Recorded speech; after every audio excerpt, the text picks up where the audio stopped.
The third book of Moses, called Leviticus, chapter 1. And the Lord called unto Moses, and spake unto him out of the tabernacle of the congregation, saying, Speak unto the children of Israel, and say unto them, If any man of you bring an offering unto the Lord, ye shall bring your offering of the cattle, even of the herd and of the flock. If his offering be a burnt sacrifice of the herd, let him offer a male without blemish. He shall offer it of his own voluntary will at the door of the tabernacle of the congregation before the Lord. And he shall put his hand upon the head of the burnt offering, and it shall be accepted for him to make atonement for him.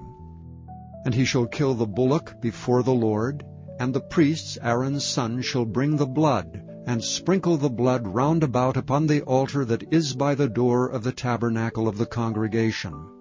And he shall flay the burnt offering, and cut it into his pieces. And the sons of Aaron the priest shall put fire upon the altar, and lay the wood in order upon the fire.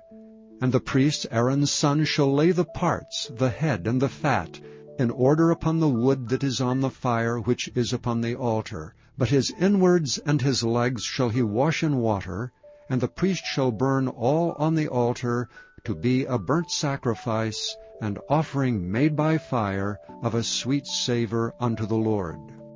And if his offering be of the flocks, namely of the sheep, or of the goats for a burnt sacrifice, he shall bring it a male without blemish, and he shall kill it on the side of the altar northward before the Lord. And the priest Aaron's son shall sprinkle his blood round about upon the altar. And he shall cut it into his pieces with his head and his fat, and the priest shall lay them in order on the wood that is on the fire which is upon the altar. But he shall wash the inwards and the legs with water, and the priest shall bring it all, and burn it upon the altar. It is a burnt sacrifice, and offering made by fire of a sweet savour unto the Lord. And if the burnt sacrifice for his offering to the Lord be of fowls, then he shall bring his offering of turtle doves or of young pigeons. And the priest shall bring it unto the altar, and wring off his head, and burn it on the altar. And the blood thereof shall be wrung out at the side of the altar, and he shall pluck away his crop with his feathers, and cast it beside the altar on the east part, by the place of the ashes. And he shall cleave it with the wings thereof, but shall not divide it asunder.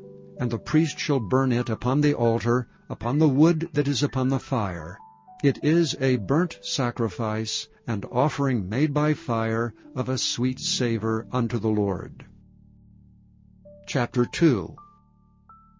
And when any will offer a meat offering unto the Lord, his offering shall be of fine flour, and he shall pour oil upon it, and put frankincense thereon. And he shall bring it to Aaron's sons the priests, and he shall take thereout his handful of the flour thereof, and of the oil thereof, with all the frankincense thereof, and the priest shall burn the memorial of it upon the altar, to be an offering made by fire of a sweet savour unto the Lord. And the remnant of the meat offering shall be Aaron's and his sons'. It is a thing most holy of the offerings of the Lord made by fire. And if thou bring an oblation of a meat offering, bacon in the oven, it shall be unleavened cakes of fine flour mingled with oil, or unleavened wafers anointed with oil. And if thy oblation be a meat offering, bacon in a pan, it shall be of fine flour unleavened, mingled with oil. Thou shalt part it in pieces, and pour oil thereon. It is a meat offering. And if thy oblation be a meat offering bacon in the frying pan, it shall be made of fine flour with oil. And thou shalt bring the meat offering that is made of these things unto the Lord, and when it is presented unto the priest, he shall bring it unto the altar. And the priest shall take from the meat offering a memorial thereof, and shall burn it upon the altar. It is an offering made by fire, of a sweet savour unto the Lord. And that which is left of the meat offering shall be Aaron's and his sons. It is a thing most holy of the offerings of the Lord made by fire.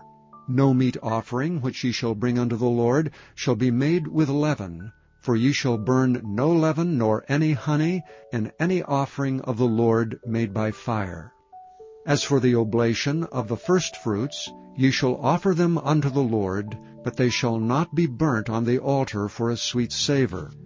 And every oblation of thy meat offering shalt thou season with salt, neither shalt thou suffer the salt of the covenant of thy God to be lacking from thy meat offering. With all thine offerings thou shalt offer salt. And if thou offer a meat offering of thy firstfruits unto the Lord, thou shalt offer for the meat offering of thy firstfruits green ears of corn, dried by the fire, even corn beaten out of full ears.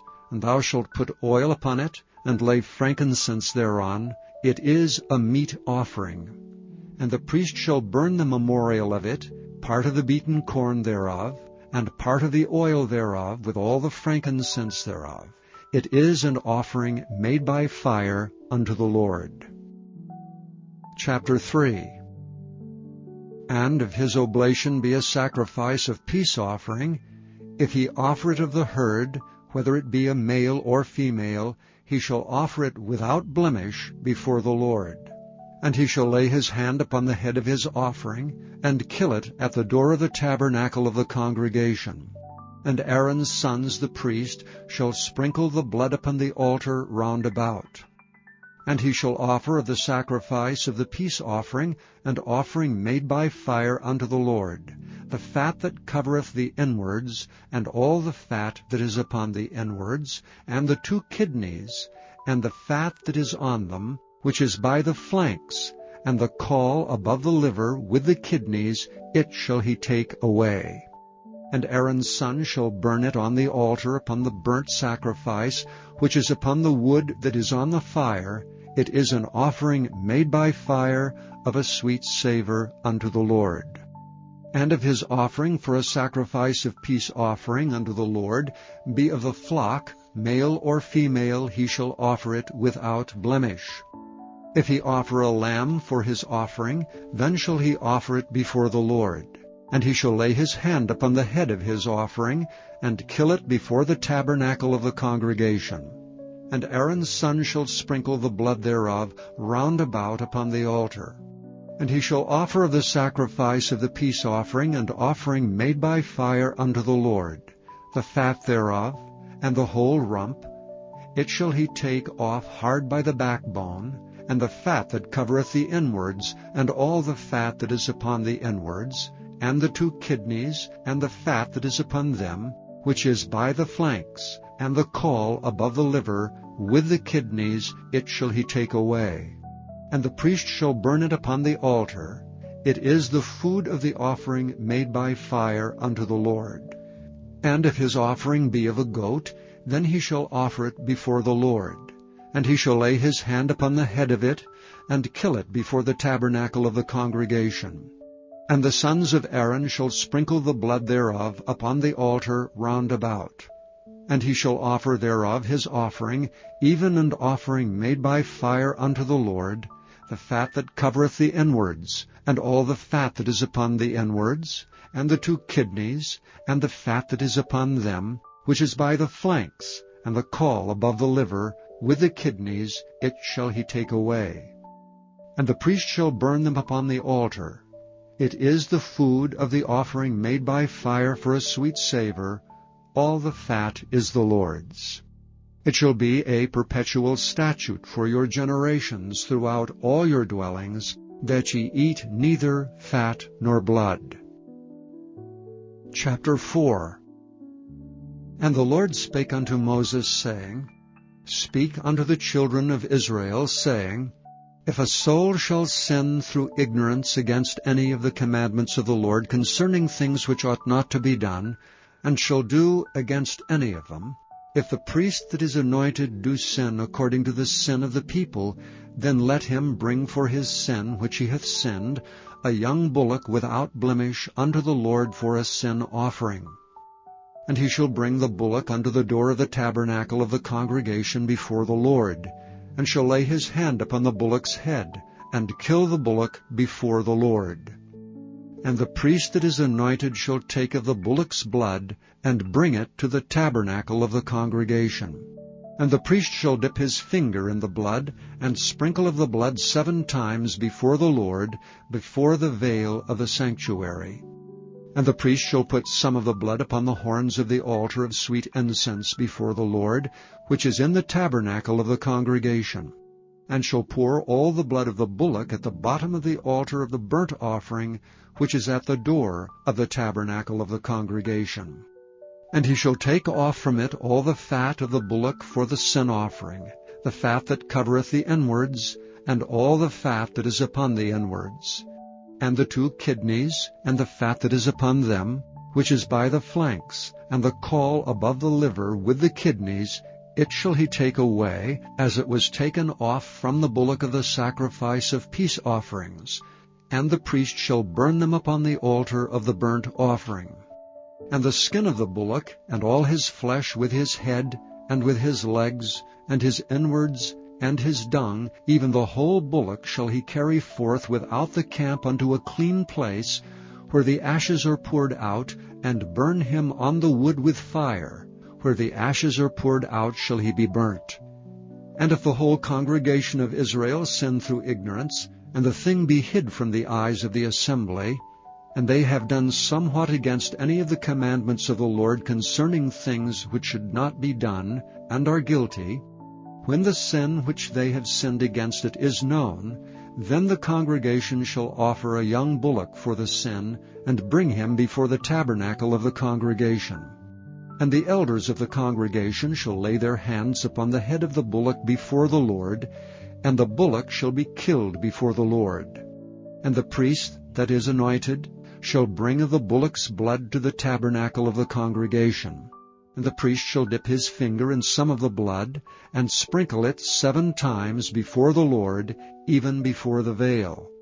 And he shall put some of the blood upon the horns of the altar which is before the Lord, that is in the tabernacle of the congregation, and shall pour out all the blood at the bottom of the altar of the burnt offering, which is at the door of the tabernacle of the congregation.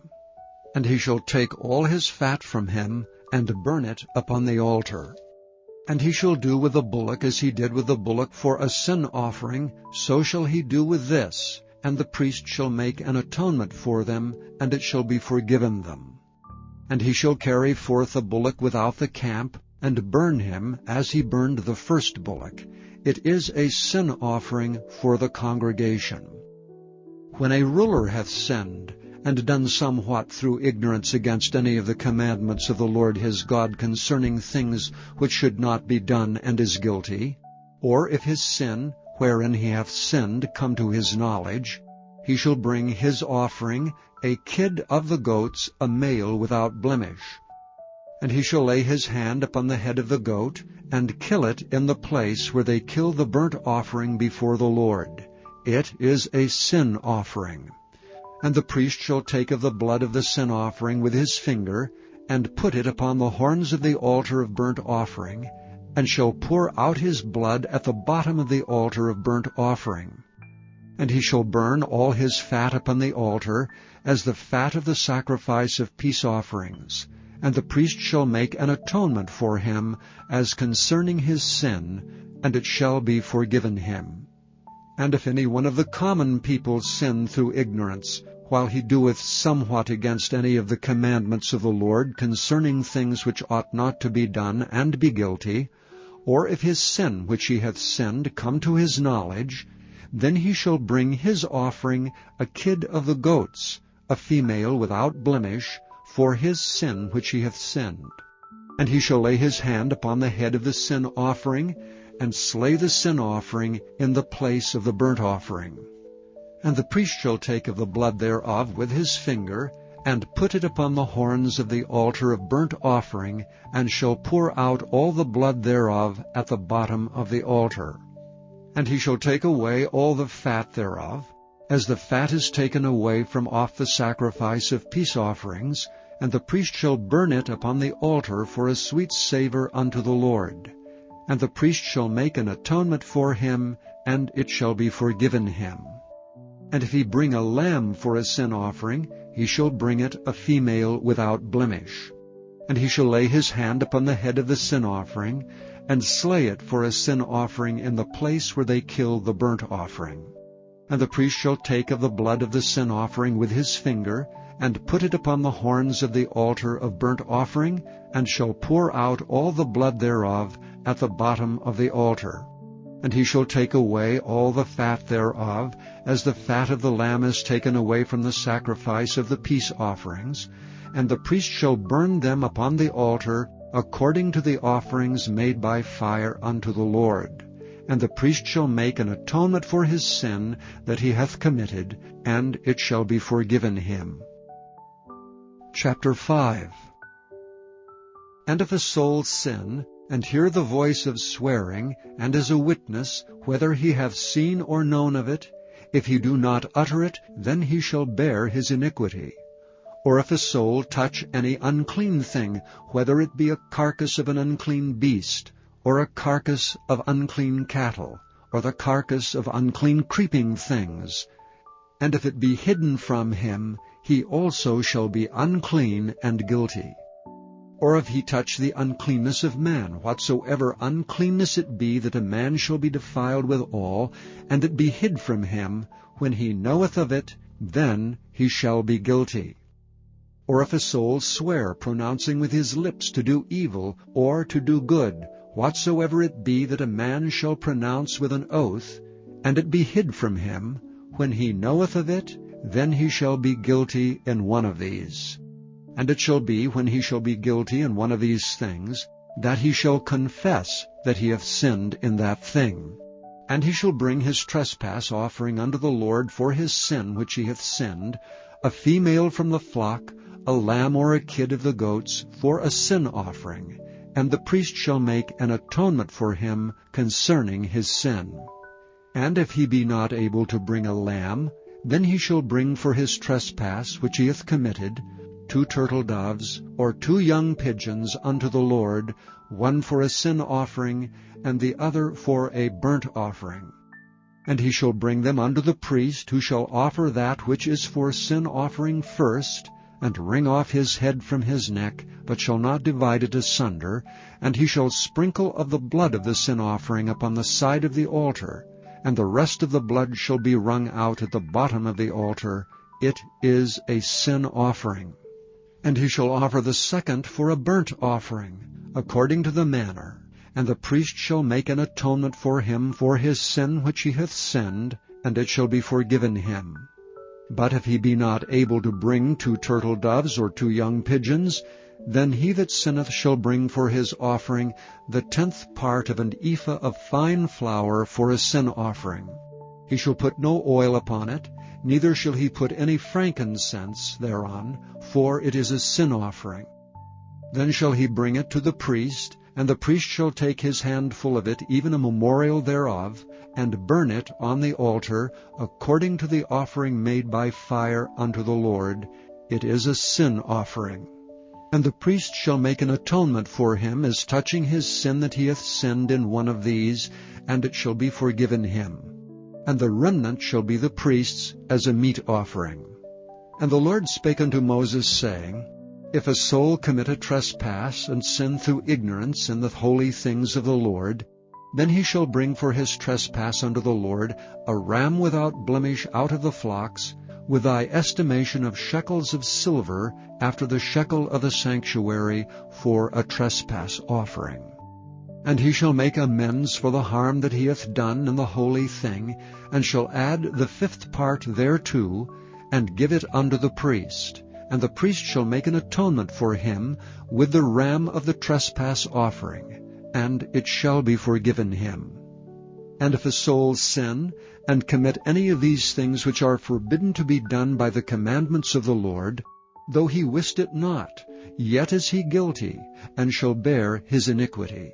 And he shall bring a ram without blemish out of the flock, with thy estimation for a trespass offering unto the priest. And the priest shall make an atonement for him concerning his ignorance wherein he erred, and wist it not, and it shall be forgiven him. It is a trespass offering. he hath certainly trespassed against the Lord. Chapter 6. And the Lord spake unto Moses, saying, If a soul sin, and commit a trespass against the Lord, and lie unto his neighbor in that which was delivered him to keep, or in fellowship, or in a thing taken away by violence, or hath deceived his neighbor, or hath found that which was lost, and lieth concerning it, and sweareth falsely, in any of all these that a man doeth, sinning therein, then it shall be, because he hath sinned and is guilty, that he shall restore that which he took violently away, or the thing which he hath deceitfully gotten, or that which was delivered him to keep, or the lost thing which he found, or all that about which he hath sworn falsely. He shall even restore it in the principal, and shall add the 5th part more thereto, and give it unto him to whom it appertaineth, in the day of his trespass offering. And he shall bring his trespass offering unto the Lord, a ram without blemish out of the flock, with thy estimation, for a trespass offering unto the priest. And the priest shall make an atonement for him before the Lord, and it shall be forgiven him for anything of all that he hath done in trespassing therein. And the Lord spake unto Moses, saying, Command Aaron and his sons, saying, This is the law of the burnt offering. It is the burnt offering because of the burning upon the altar all night unto the morning, and the fire of the altar shall be burning in it. And the priest shall put on his linen garment, and his linen breeches shall he put upon his flesh, and take up the ashes which the fire hath consumed, with the burnt offering on the altar, and he shall put them beside the altar. And he shall put off his garments, and put on other garments, and carry forth the ashes without the camp unto a clean place. And the fire upon the altar shall be burning in it, it shall not be put out, and the priest shall burn wood on it every morning, and lay the burnt offering in order upon it, and he shall burn thereon the fat of the peace offerings. The fire shall ever be burning upon the altar, it shall never go out. And this is the law of the meat offering. The sons of Aaron shall offer it before the Lord before the altar. And he shall take of it his handful of the flour of the meat offering, and of the oil thereof, and all the frankincense which is upon the meat offering, and shall burn it upon the altar for a sweet savour, even the memorial of it unto the Lord. And the remainder thereof shall Aaron and his sons eat. With unleavened bread shall it be eaten in the holy place. In the court of the tabernacle of the congregation they shall eat it. It shall not be baken with leaven. I have given it unto them for their portion of my offerings made by fire. It is most holy, as is the sin offering, and as the trespass offering. All the males among the children of Aaron shall eat of it. It shall be a statute forever in your generations concerning the offerings of the Lord made by fire. Every one that toucheth them shall be holy. And the Lord spake unto Moses, saying, This is the offering of Aaron and of his sons, which they shall offer unto the Lord in the day when he is anointed, the 10th part of an ephah fine flour for a meat offering perpetual, half of it in the morning, and half thereof at night. In a pan it shall be made with oil, and when it is baken, thou shalt bring it in, and the baken pieces of the meat offering shalt thou offer for a sweet savour unto the Lord. And the priest of his sons that is anointed in his stead shall offer it. It is a statute forever unto the Lord. It shall be wholly burnt. For every meat offering for the priest shall be wholly burnt. It shall not be eaten.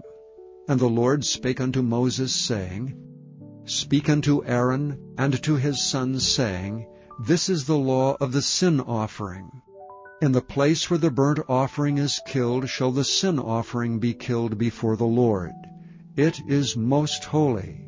The priest that offereth it for sin shall eat it, and the holy place shall it be eaten in the court of the tabernacle of the congregation. Whatsoever shall touch the flesh thereof shall be holy, And when there is sprinkled of the blood thereon upon any garment, thou shalt wash that whereon it was sprinkled in the holy place. But the earthen vessel wherein it is sodden shall be broken, and if it be sodden in a brazen pot, it shall be both scoured and rinsed in water. All the males among the priests shall eat thereof. It is most holy. And no sin offering, whereof any of the blood is brought into the tabernacle of the congregation to reconcile with all in the holy place, shall be eaten. It shall be burnt in the fire. Chapter 7. Likewise, this is the law of the trespass offering. It is most holy. In the place where they kill the burnt offering shall they kill the trespass offering, and the blood thereof shall be sprinkled round about upon the altar. And he shall offer of it all the fat thereof, the rump and the fat that covereth the inwards, and the 2 kidneys, and the fat that is on them, which is by the flanks, and the caul that is above the liver with the kidneys, it shall he take away.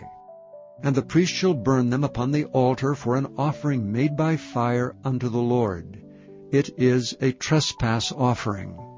Every male among the priests shall eat thereof. It shall be eaten in the holy place. It is most holy. As the sin offering is, so is the trespass offering. There is one law for them. The priest that maketh atonement therewith shall have it. And the priest that offereth any man's burnt offering, even the priest shall have to himself the skin of the burnt offering which he hath offered. And all the meat offering that is baken in the oven, and all that is dressed in the frying pan, and in the pan shall be the priest's that offereth it. And every meat offering mingled with oil and dry shall all the sons of Aaron have, one as much as another. And this is the law of the sacrifice of peace offerings which he shall offer unto the Lord. If he offer it for a thanksgiving, then he shall offer with the sacrifice of thanksgiving unleavened cakes mingled with oil, and unleavened wafers anointed with oil, and cakes mingled with oil of fine flour fried. Besides the cakes, he shall offer for his offering leavened bread with the sacrifice of thanksgiving of his peace offerings. And of it he shall offer one out of a whole oblation for an heave offering unto the Lord, and it shall be the priest's that sprinkleth the blood of the peace offerings.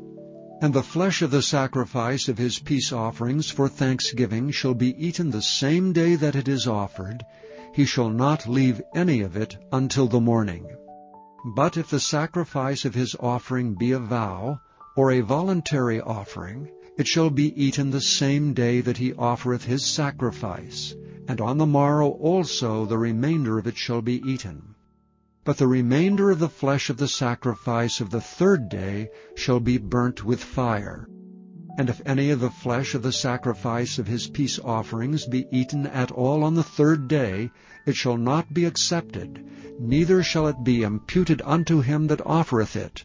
It shall be an abomination, and the soul that eateth of it shall bear his iniquity.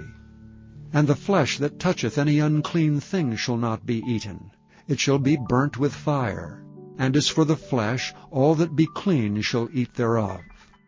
But the soul that eateth of the flesh of the sacrifice of peace offerings, that pertain unto the Lord, having his uncleanness upon him, even that soul shall be cut off from his people. Moreover, the soul that shall touch any unclean thing, as the uncleanness of man, or any unclean beast, or any abominable unclean thing, and eat of the flesh of the sacrifice of peace offerings, which pertain unto the Lord, even that soul shall be cut off from his people. And the Lord spake unto Moses, saying, Speak unto the children of Israel, saying, Ye shall eat no manner of fat, of ox, or of sheep, or of goat, and the fat of the beast that dieth of itself, and the fat of that which is torn with beasts, may be used in any other use, but ye shall in no wise eat of it. For whosoever eateth the fat of the beasts, of which men offer an offering made by fire unto the Lord, even the soul that eateth it shall be cut off from his people. Moreover, ye shall eat no manner of blood, whether it be of fowl or of beast, in any of your dwellings. Whatsoever soul it be that eateth any manner of blood, even that soul shall be cut off from his people. And the Lord spake unto Moses, saying, Speak unto the children of Israel, saying, He that offereth the sacrifice of his peace offering unto the Lord shall bring his oblation unto the Lord of the sacrifice of his peace offerings. His own hands shall bring the offerings of the Lord made by fire, the fat with the breast. It shall he bring, that the breast may be waved for a wave offering before the Lord. And the priest shall burn the fat upon the altar, but the breast shall be Aaron's and his sons'. And the right shoulder shall ye give unto the priest for an heave offering of the sacrifices of your peace offerings. He among the sons of Aaron that offereth the blood of the peace offerings and the fat shall have the right shoulder for his part. For the wave breast and the heave shoulder have I taken of the children of Israel from off the sacrifices of their peace offerings, and have given them unto Aaron the priest and unto his sons by a statute forever from among the children of Israel.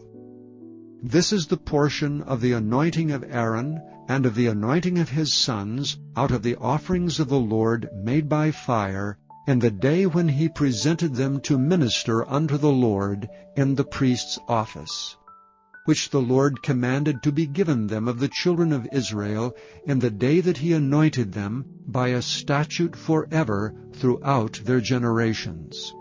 This is the law of the burnt offering, of the meat offering, and of the sin offering, and of the trespass offering, and of the consecrations, and of the sacrifice of the peace offerings, which the Lord commanded Moses in Mount Sinai in the day that he commanded the children of Israel to offer their oblations unto the Lord in the wilderness of Sinai.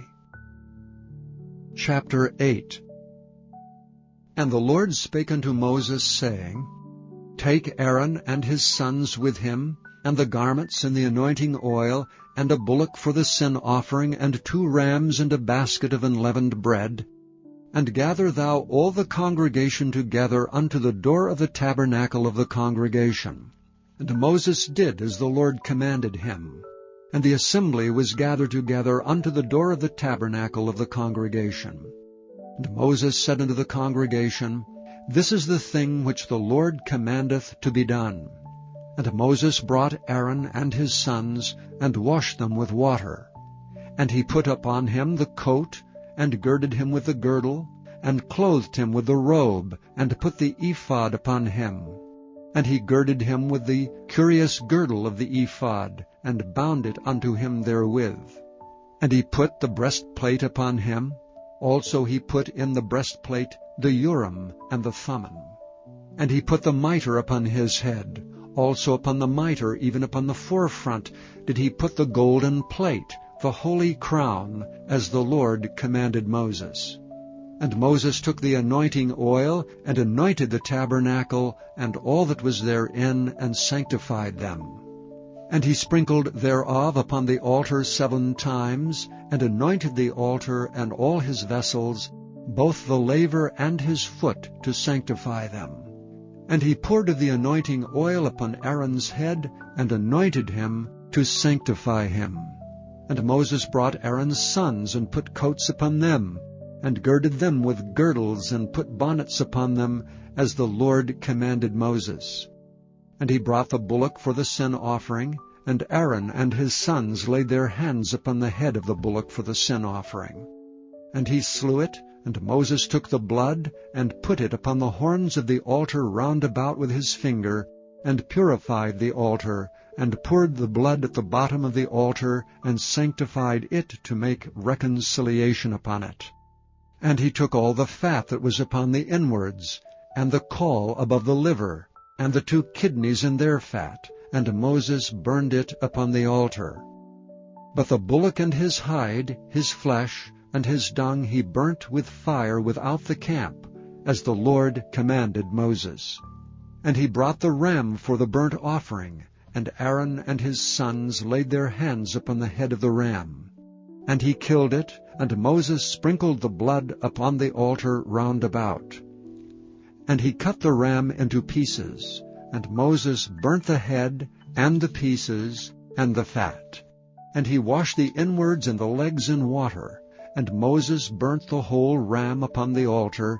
It was a burnt sacrifice for a sweet savor, and an offering made by fire unto the Lord, as the Lord commanded Moses. And he brought the other ram, the ram of consecration, and Aaron and his sons laid their hands upon the head of the ram. And he slew it, and Moses took of the blood of it, and put it upon the tip of Aaron's right ear, and upon the thumb of his right hand, and upon the great toe of his right foot. And he brought Aaron's sons, and Moses put of the blood upon the tip of their right ear, and upon the thumbs of their right hands, and upon the great toes of their right feet. And Moses sprinkled the blood upon the altar round about. And he took the fat, and the rump, and all the fat that was upon the inwards, and the caul above the liver, and the 2 kidneys and their fat, and the right shoulder. And out of the basket of unleavened bread that was before the Lord, he took 1 unleavened cake, and a cake of oiled bread, and 1 wafer, and put them on the fat, and upon the right shoulder. And he put all upon Aaron's hands, and upon his sons' hands, and waved them for a wave offering before the Lord. And Moses took them from off their hands, and burnt them on the altar upon the burnt offering. They were consecrations for a sweet savor. It is an offering made by fire unto the Lord.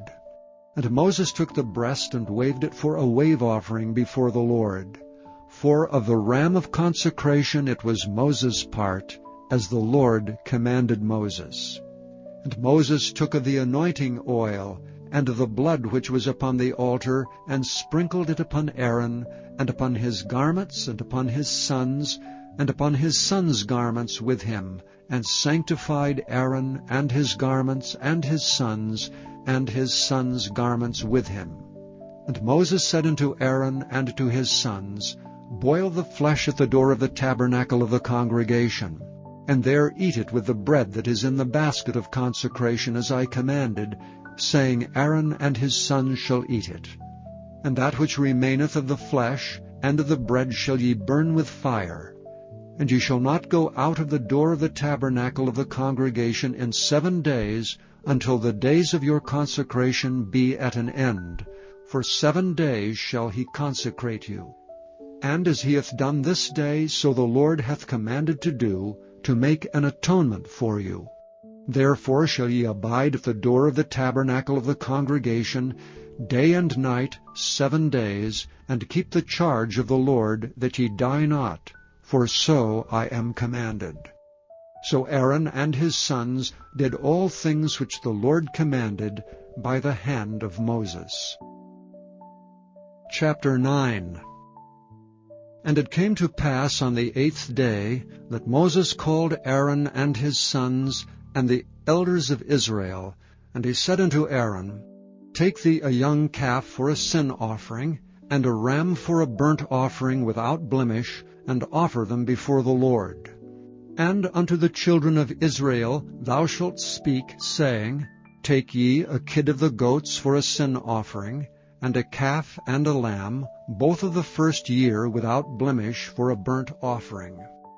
Also a bullock and a ram for peace offerings to sacrifice before the Lord, and a meat offering mingled with oil, for today the Lord will appear unto you.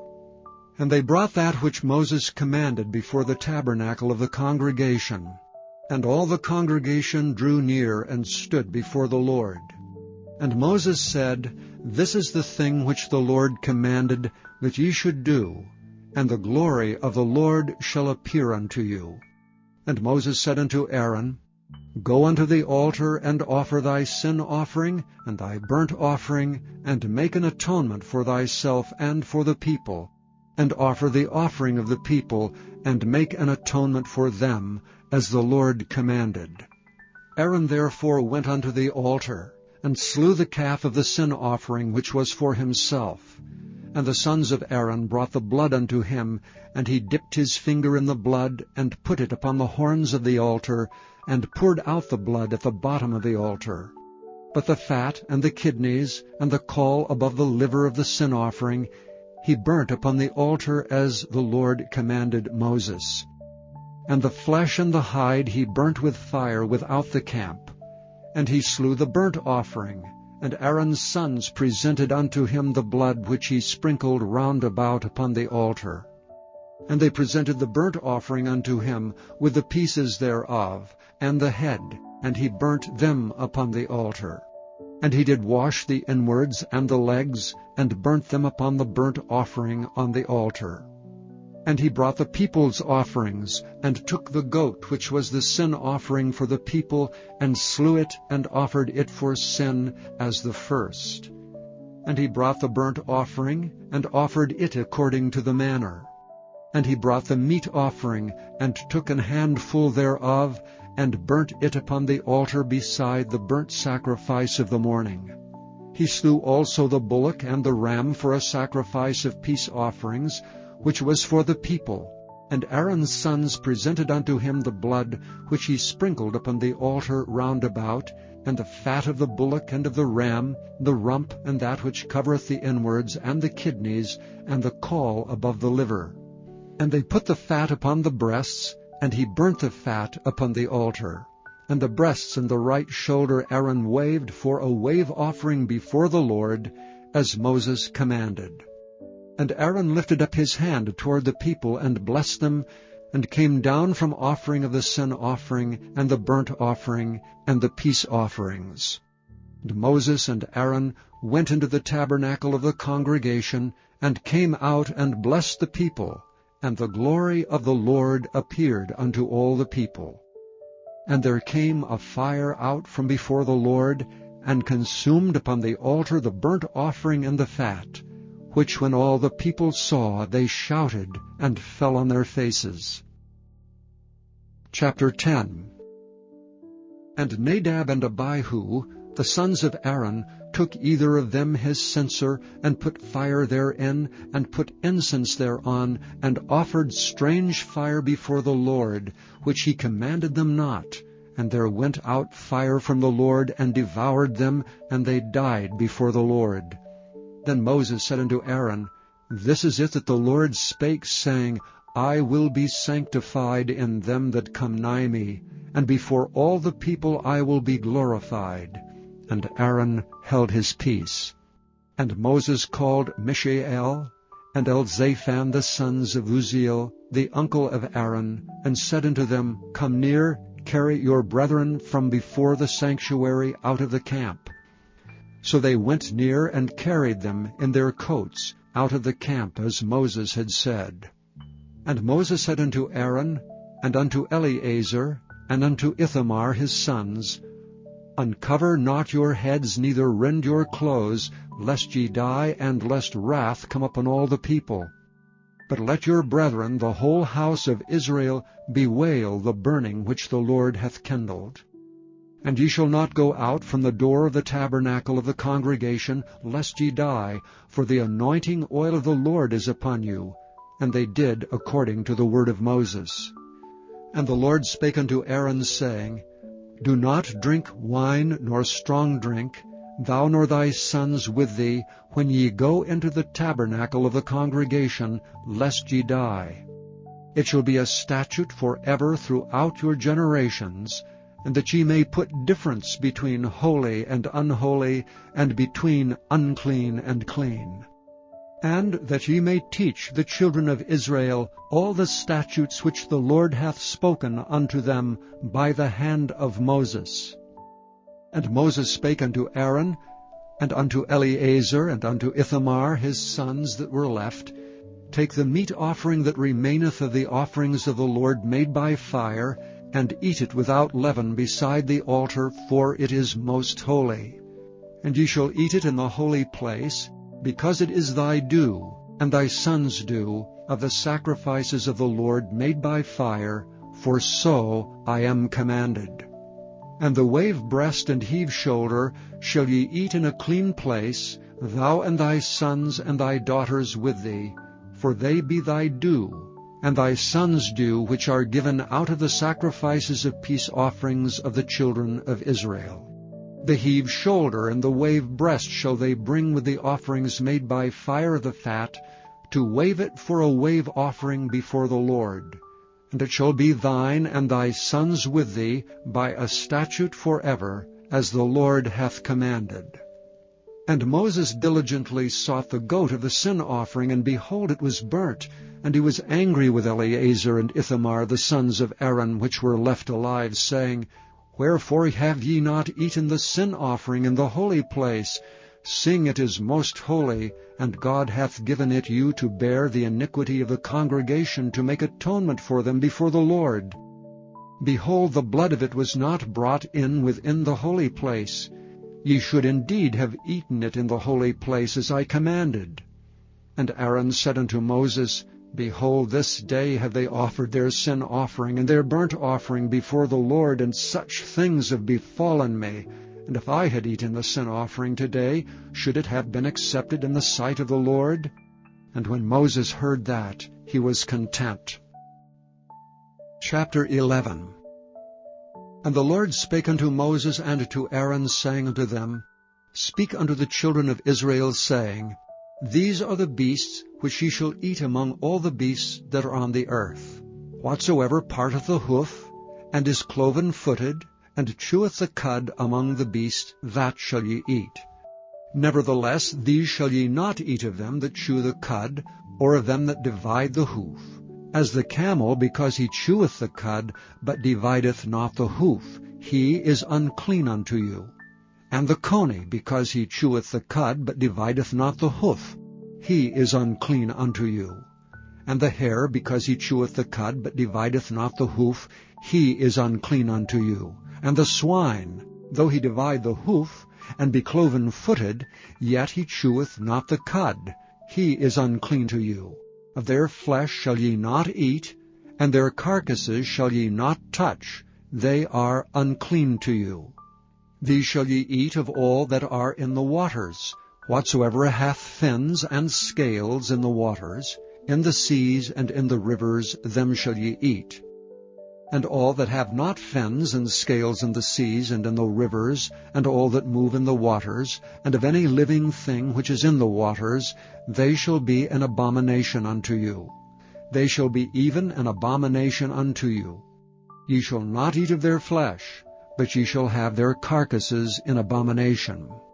Whatsoever hath no fins nor scales in the waters, that shall be an abomination unto you. And these are they which ye shall have in abomination among the fowls.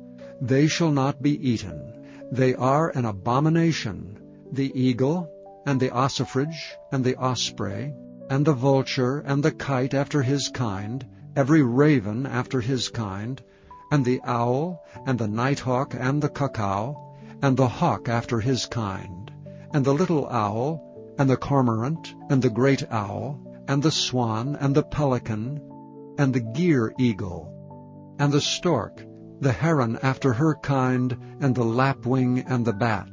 All fowls that creep, going upon all four, shall be an abomination unto you.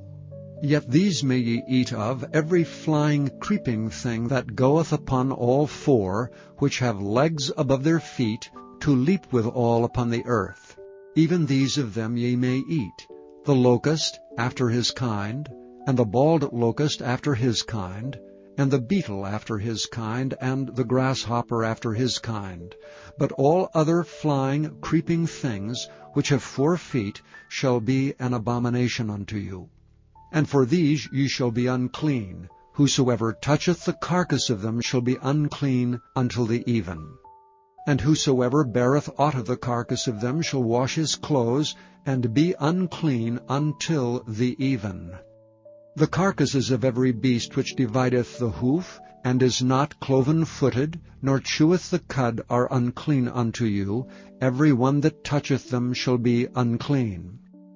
And whatsoever goeth upon his paws among all manner of beasts that go on all 4, those are unclean unto you. Whoso toucheth their carcass shall be unclean until the even. And he that beareth the carcass of them shall wash his clothes, and be unclean until the even. They are unclean unto you. These also shall be unclean unto you among the creeping things that creep upon the earth, the weasel, and the mouse, and the tortoise after his kind, and the ferret, and the chameleon, and the lizard, and the snail, and the mole. These are unclean to you among all that creep. Whosoever doth touch them, when they be dead, shall be unclean until the even. And upon whatsoever any of them, when they are dead, doth fall, it shall be unclean, whether it be any vessel of wood, or raiment, or skin, or sack, whatsoever vessel it be, wherein any work is done, it must be put into water, and it shall be unclean until the even, so it shall be cleansed. And every earthen vessel, whereinto any of them falleth, whatsoever is in it shall be unclean, and ye shall break it. Of all meat which may be eaten, that on which such water cometh shall be unclean, and all drink that may be drunk in every such vessel shall be unclean. And everything whereupon any part of their carcass falleth shall be unclean, whether it be oven or ranges for pots, they shall be broken down, for they are unclean, and shall be unclean unto you. Nevertheless, a fountain or pit, wherein there is plenty of water, shall be clean, but that which toucheth their carcass shall be unclean. And if any part of their carcass fall upon any sowing seed which is to be sown, it shall be clean.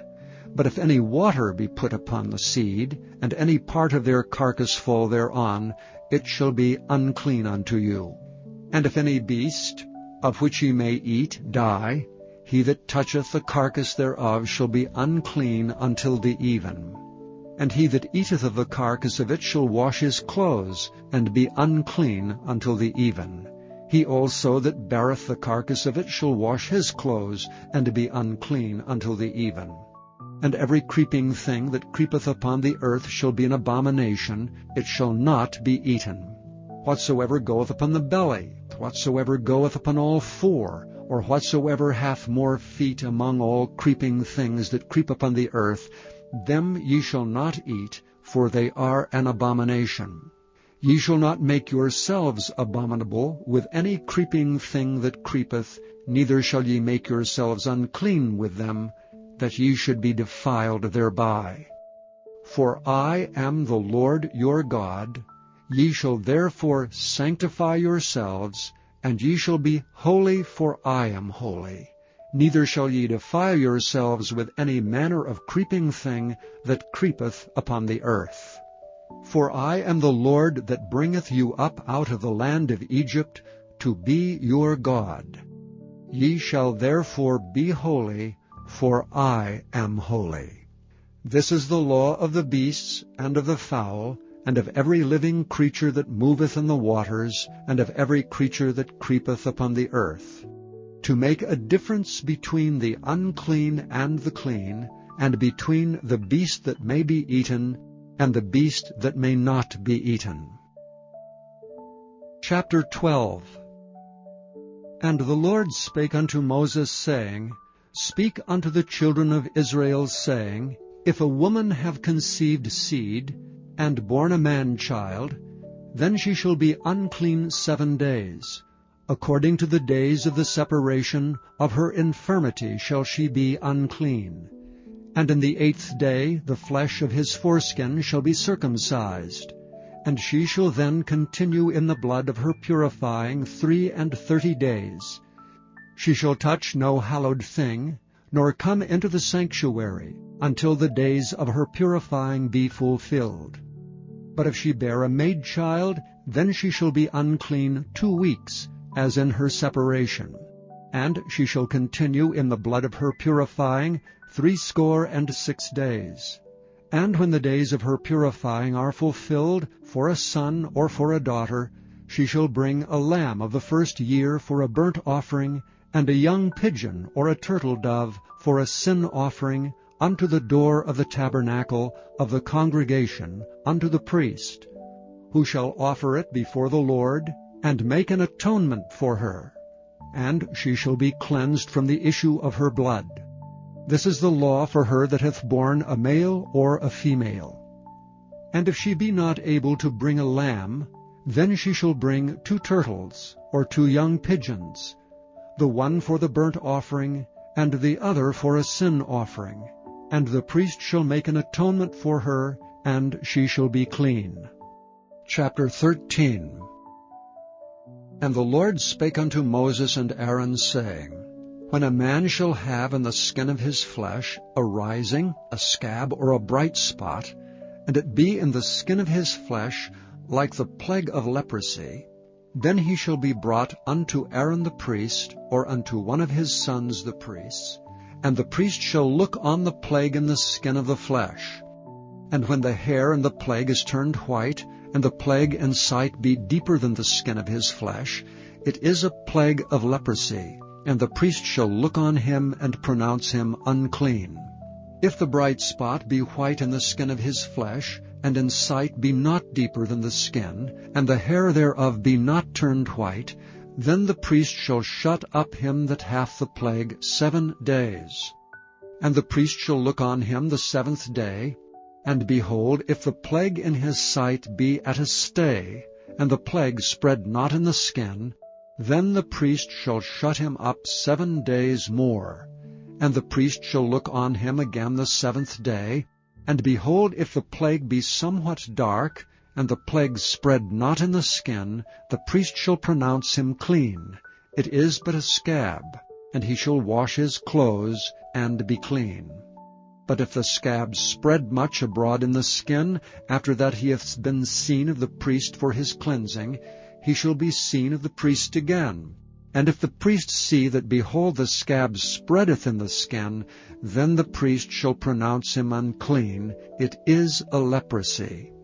When the plague of leprosy is in a man, he shall be brought unto the priest. And the priest shall see him, and behold, if the rising be white in the skin, and it have turned the hair white, and there be quick raw flesh in the rising, it is an old leprosy in the skin of his flesh, and the priest shall pronounce him unclean, and shall not shut him up, for he is unclean. And if a leprosy break out abroad in the skin, and the leprosy cover all the skin of him that hath the plague, from his head even to his foot, wheresoever the priest looketh, then the priest shall consider, and behold, if the leprosy have covered all his flesh, he shall pronounce him clean that hath the plague. It is all turned white, he is clean. But when raw flesh appeareth in him, he shall be unclean, and the priest shall see the raw flesh, and pronounce him to be unclean. For the raw flesh is unclean, it is a leprosy. Or if the raw flesh turn again, and be changed unto white, he shall come unto the priest. And the priest shall see him, and behold, if the plague be turned into white, then the priest shall pronounce him clean that hath the plague. He is clean. The flesh also, in which even in the skin thereof was a boil, and is healed, and in the place of the boil there be a white rising, or a bright spot, white and somewhat reddish, and it be showed to the priest, and if when the priest seeth it, behold, it be in sight lower than the skin, and the hair thereof be turned white, the priest shall pronounce him unclean. It is a plague of leprosy broken out of the boil. But if the priest look on it, and behold, there be no white hairs therein, and if it be not lower than the skin, but be somewhat dark, then the priest shall shut him up 7 days. And if it spread much abroad in the skin, then the priest shall pronounce him unclean. It is a plague. But if the bright spots stay in his place, and spread not, it is a burning boil, and the priest shall pronounce him clean. Or if there be any flesh in the skin, whereof there is a hot burning, and the quick flesh that burneth have a white bright spot, somewhat reddish or white, then the priest shall look upon it. And behold, if the hair in the bright spot be turned white, and if it be in sight deeper than the skin, it is a leprosy broken out of the burning. Wherefore the priest shall pronounce him unclean. it is the plague of leprosy. But if the priest look on it, and behold, there be no white hair in the bright spot, and it be no lower than the other's skin, but be somewhat dark, then the priest shall shut him up 7 days. And the priest shall look upon him the 7th day, and if it be spread much abroad in the skin, then the priest shall pronounce him unclean. It is the plague of leprosy. And if the bright spot stay in his place, and spread not in the skin, but it be somewhat dark, it is a rising of the burning, and the priest shall pronounce him clean, for it is an inflammation of the burning. If a man or woman have a plague upon the head or the beard, then the priest shall see the plague, and behold, if it be in sight deeper than the skin, and there be in it a yellow thin hair, then the priest shall pronounce him unclean. It is a dry scall, even a leprosy upon the head or beard. And if the priest look on the plague of the scall, and behold, it be not in sight deeper than the skin, and that there is no black hair in it, then the priest shall shut him up that hath a plague of the scall 7 days. And in the 7th day the priest shall look on the plague, and behold, if the scall spread not, and there be in it no yellow hair, and the scall be not in sight deeper than the skin, he shall be shaven, but the scall shall he not shave, and the priest shall shut him up that hath the scall 7 days more. And in the 7th day the priest shall look on the scall, and behold, if the scall be not spread in the skin, nor be in sight deeper than the skin, then the priest shall pronounce him clean, and he shall wash his clothes, and be clean. But if the scall spread abroad much in the skin after his cleansing, then the priest shall look on him, and behold, if the scall be spread in the skin, the priest shall not seek for yellow hair, he is unclean. But if the scall be in his sight at a stay, and that there is black hair grown up therein, the scall is healed, he is clean, and the priest shall pronounce him clean. If a man also or a woman have in the skin of their flesh bright spots, even white bright spots, then the priest shall look. And behold, if the bright spots in the skin of their flesh be darkish white, it is a freckled spot that groweth in the skin, he is clean. And the man whose hair is fallen off his head, he is bald, yet he is clean. And he that hath his hair fallen off from part of his head toward his face, he is forehead bald, yet he is clean. And if there be in the bald head or bald forehead a white reddish sore, it is a leprosy sprung up in his bald head or his bald forehead. Then the priest shall look upon it, and behold, if the rising of the sore be white reddish in his bald head or in his bald forehead, as the leprosy appeareth in the skin of the flesh, he is a leprous man, he is unclean. The priest shall pronounce him utterly unclean, his plague is in his head. And if the leper in whom the plague is, his clothes shall be rent, and his head bare, and he shall put a covering upon his upper lip, and shall cry, Unclean, unclean. All the days wherein the plague shall be in him, he shall be defiled. He is unclean, he shall dwell alone, without the camp shall his habitation be. The garment also that the plague of leprosy is in, whether it be a woolen garment or a linen garment, whether it be in the warp or woof, of linen or of woolen, whether in a skin or in anything made of skin, and if the plague be greenish or reddish in the garment, or in the skin, either in the warp or in the woof, or in anything of skin, it is a plague of leprosy, and shall be showed unto the priest. And the priest shall look upon the plague, and shut up it that hath the plague 7 days.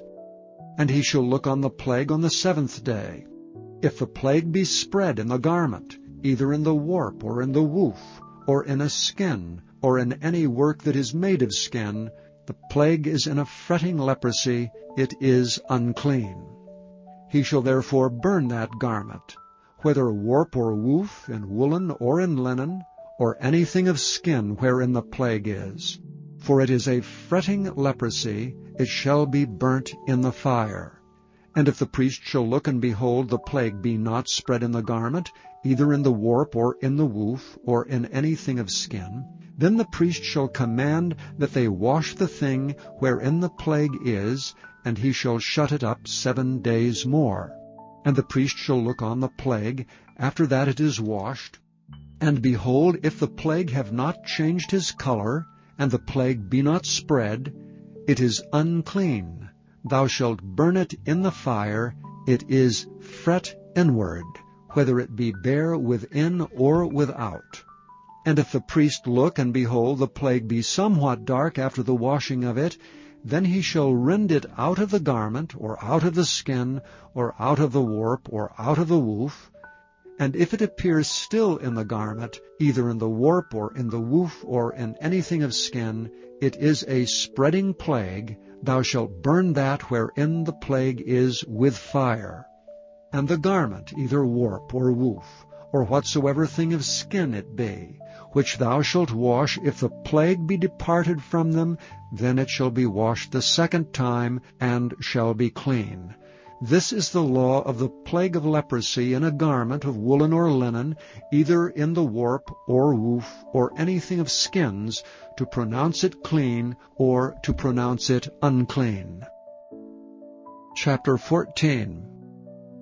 And the Lord spake unto Moses, saying, This shall be the law of the leper in the day of his cleansing. He shall be brought unto the priest.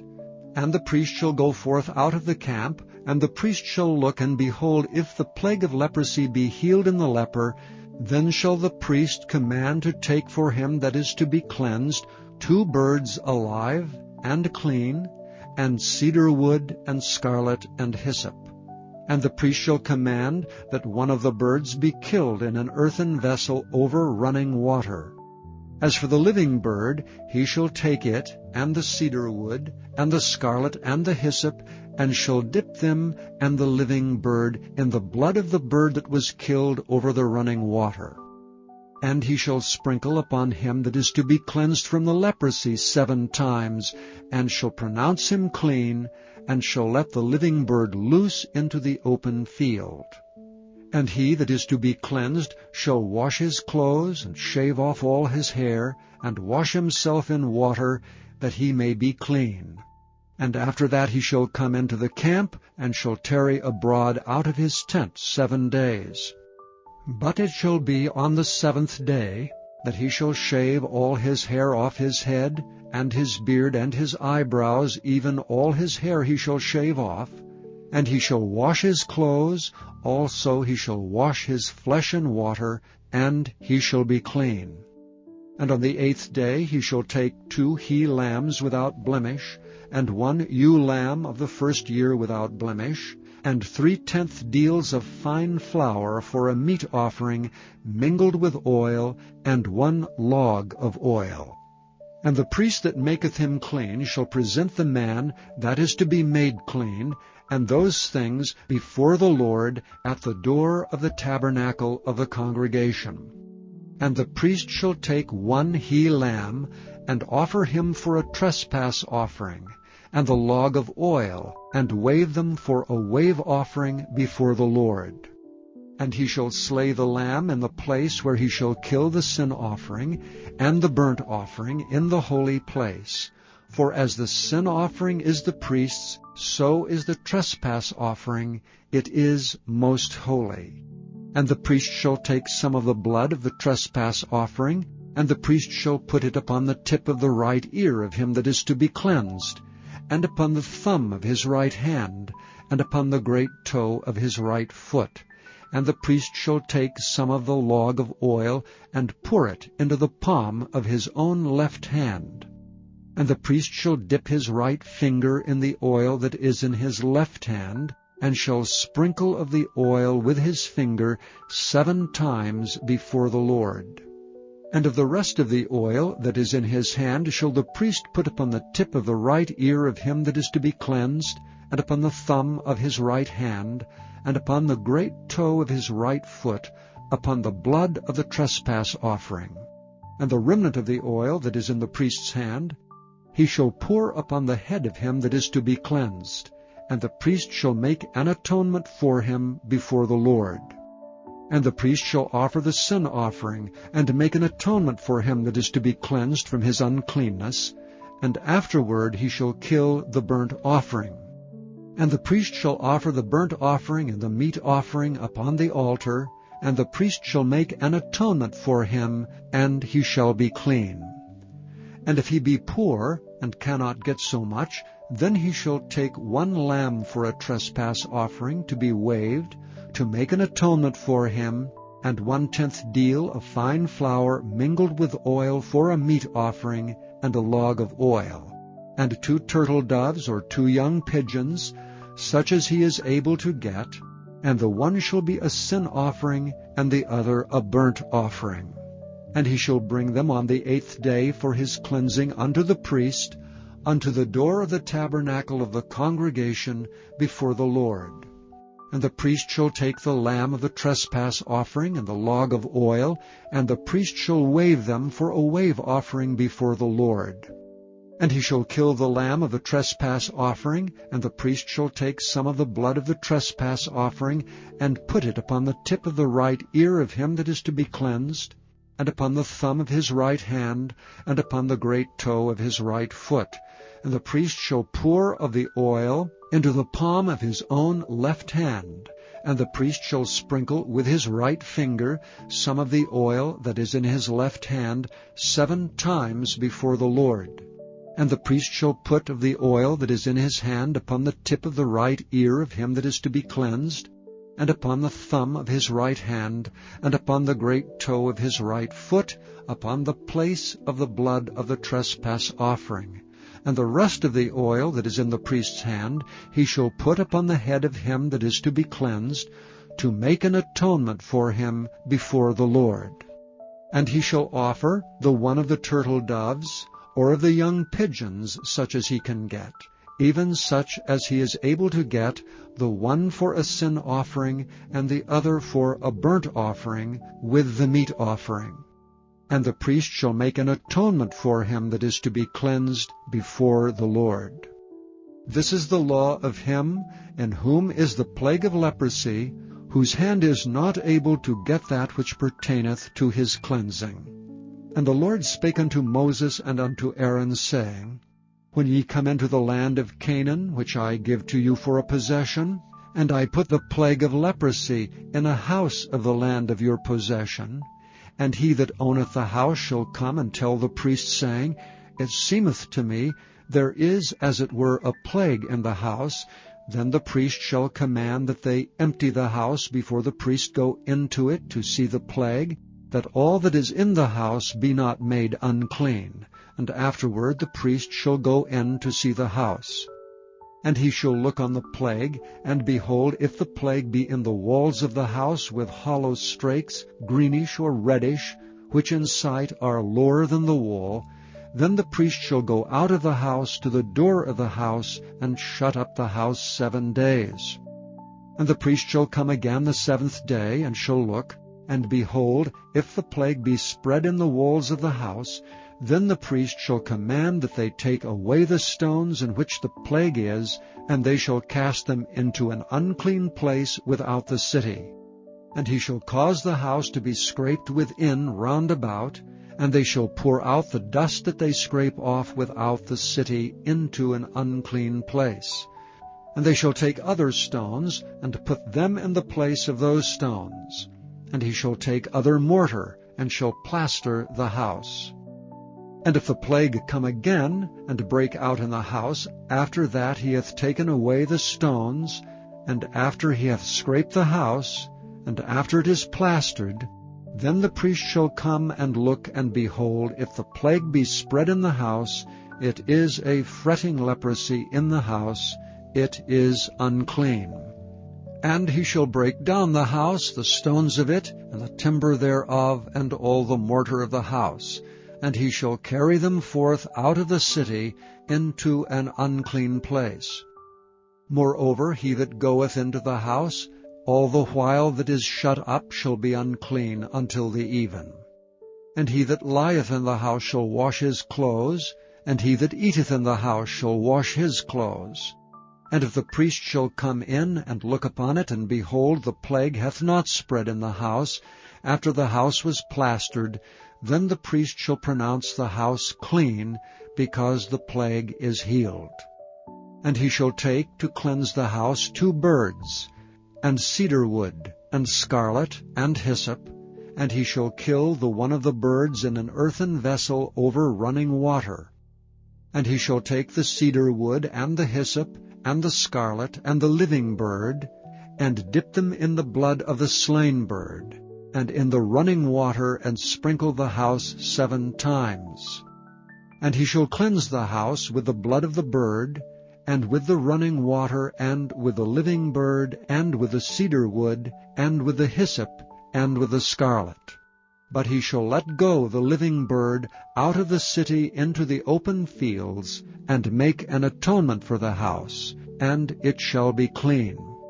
This is the law for all manner of plague of leprosy and scall, and for the leprosy of a garment and of a house, and for a rising, and for a scab, and for a bright spot, to teach when it is unclean, and when it is clean. This is the law of leprosy. Chapter 15. And the Lord spake unto Moses and to Aaron, saying, Speak unto the children of Israel, and say unto them, When any man hath a running issue out of his flesh, because of his issue he is unclean. And this shall be his uncleanness in his issue, whether his flesh run with his issue, or his flesh be stopped from his issue, it is his uncleanness. Every bed whereon he lieth that hath the issue is unclean, and everything whereon he sitteth shall be unclean. And whosoever toucheth his bed shall wash his clothes, and bathe himself in water, and be unclean until the even. And he that sitteth on anything whereon he sat that hath the issue shall wash his clothes, and bathe himself in water, and be unclean until the even.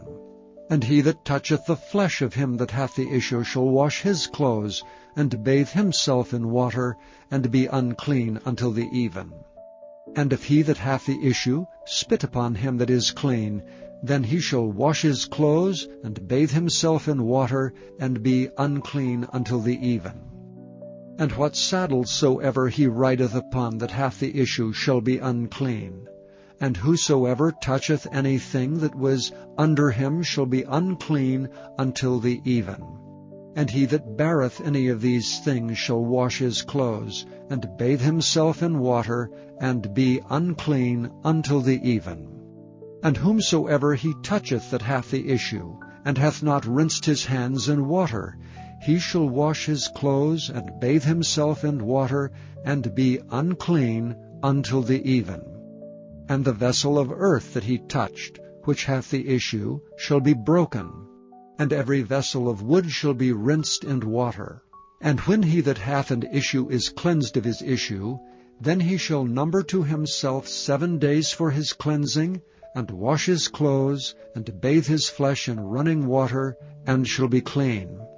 And on the 8th day he shall take to him 2 turtle doves, or 2 young pigeons, and come before the Lord unto the door of the tabernacle of the congregation, and give them unto the priest.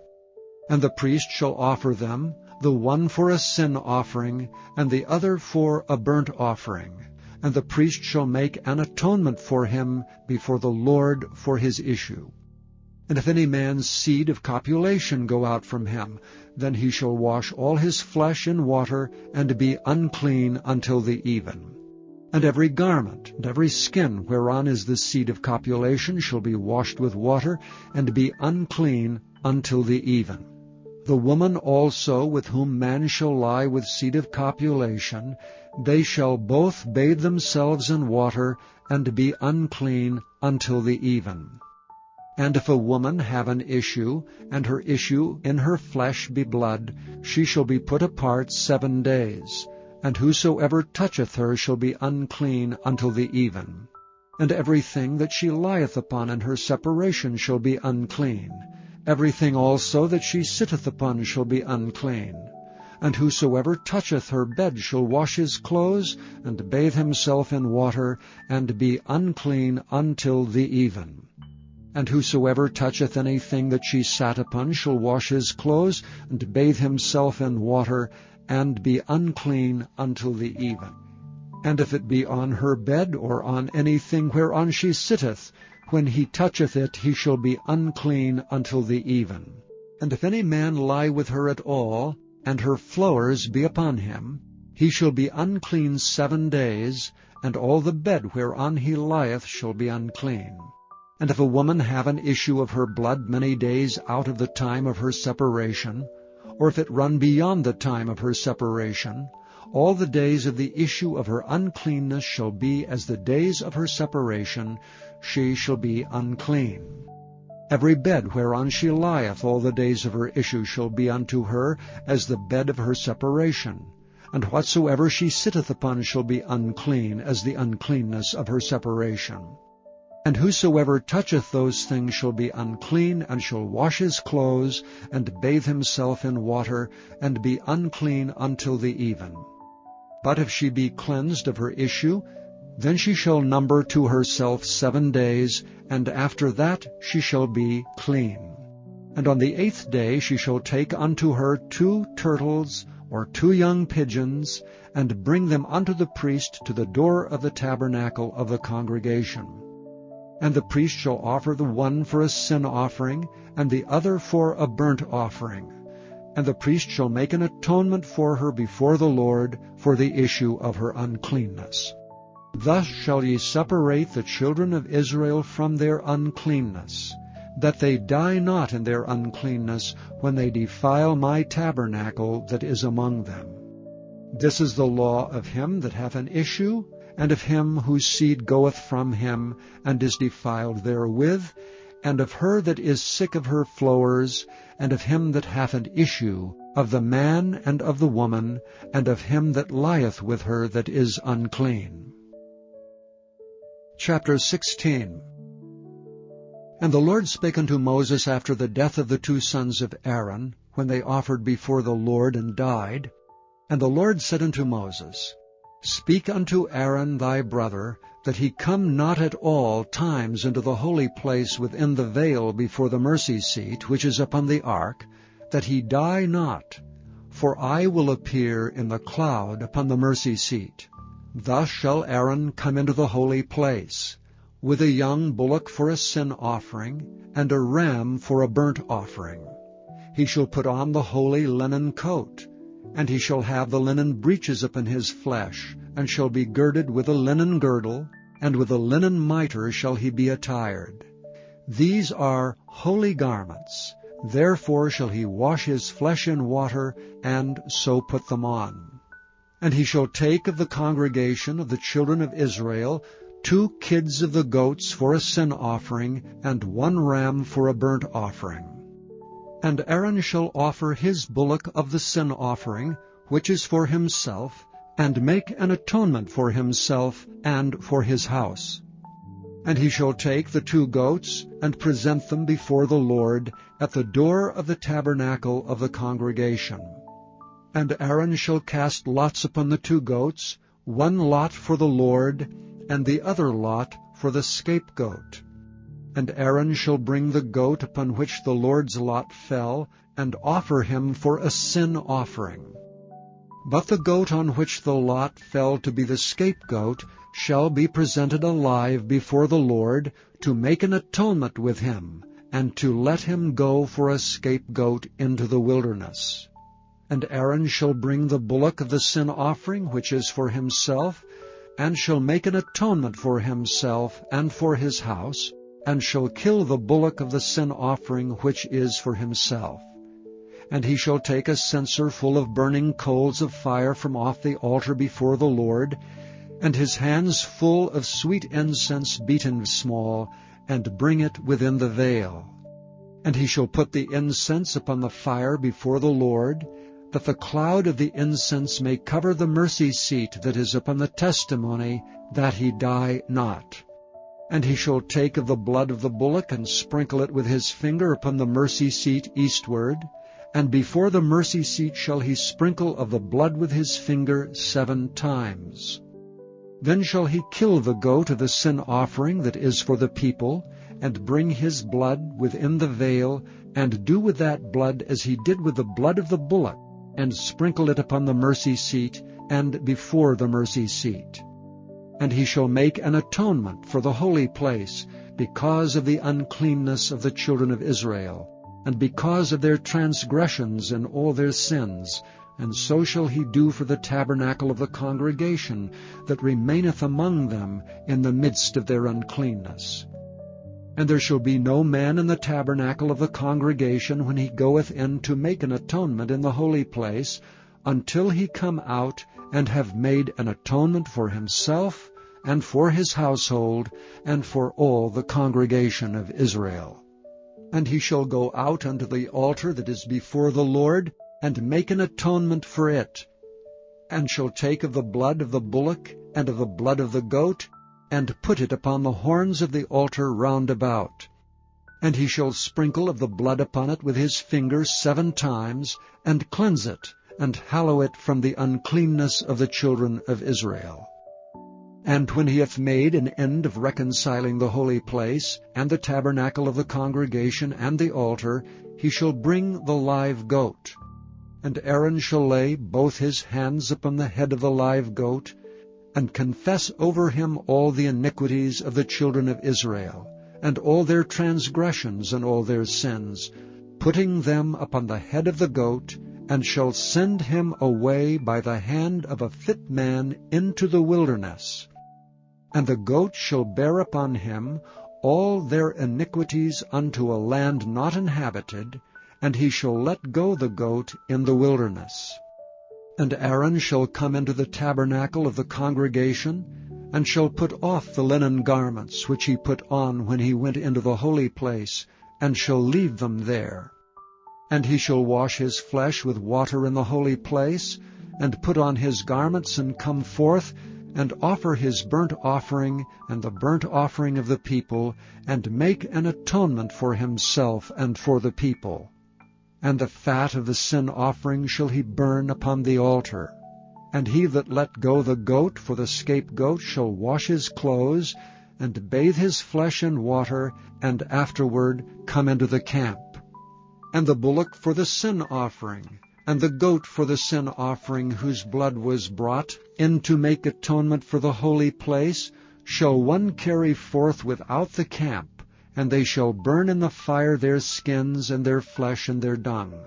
And he that burneth them shall wash his clothes, and bathe his flesh in water, and afterward he shall come into the camp.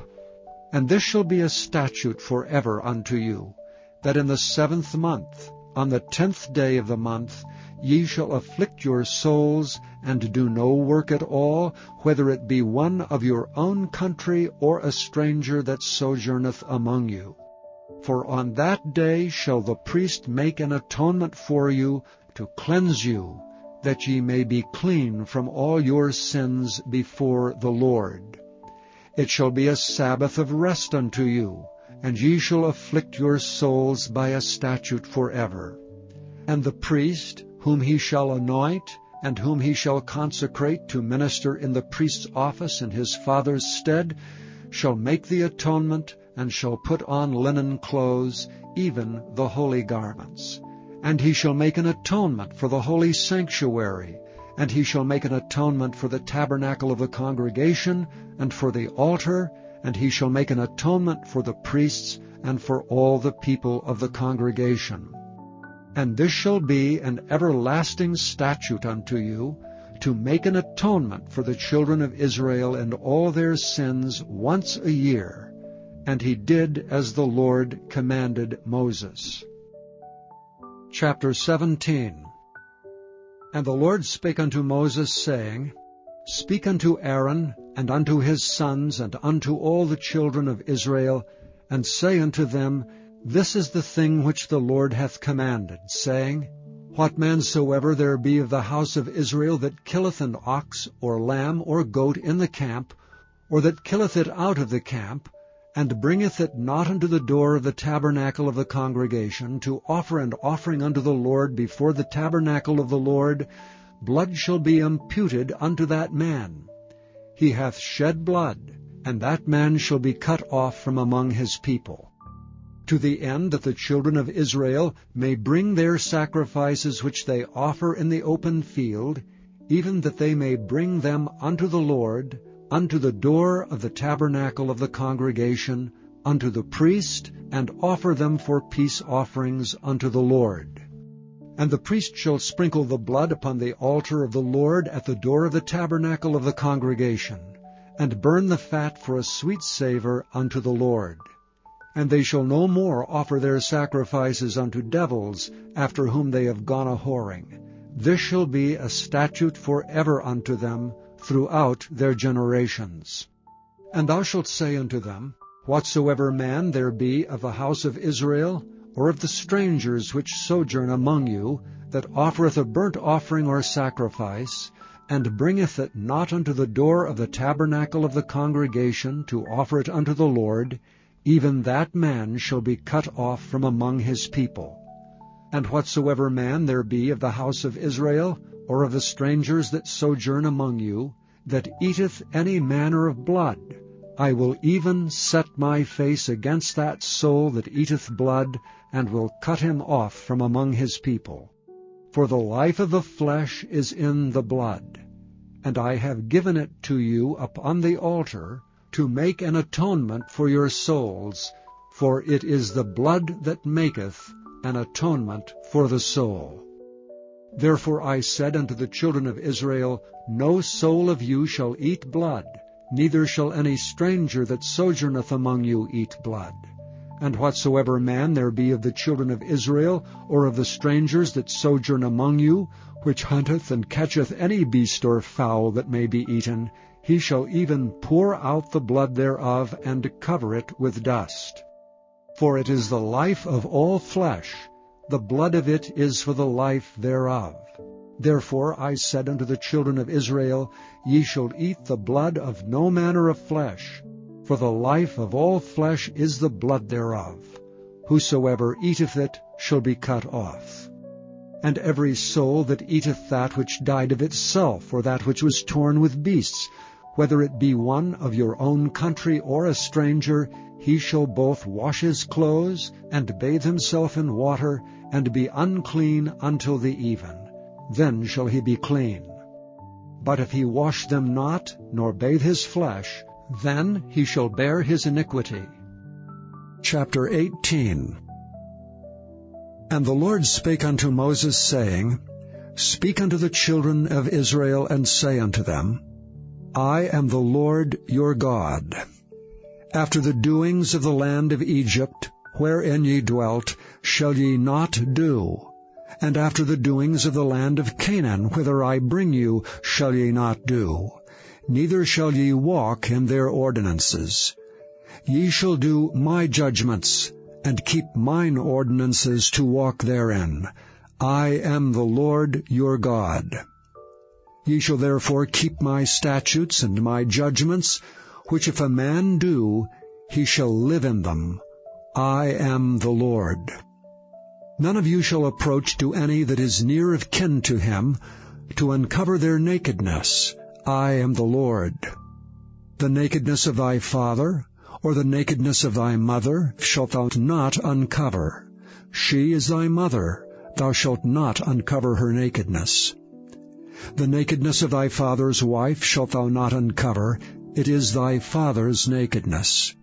The nakedness of thy sister, the daughter of thy father, or daughter of thy mother, whether she be born at home or born abroad, even their nakedness thou shalt not uncover.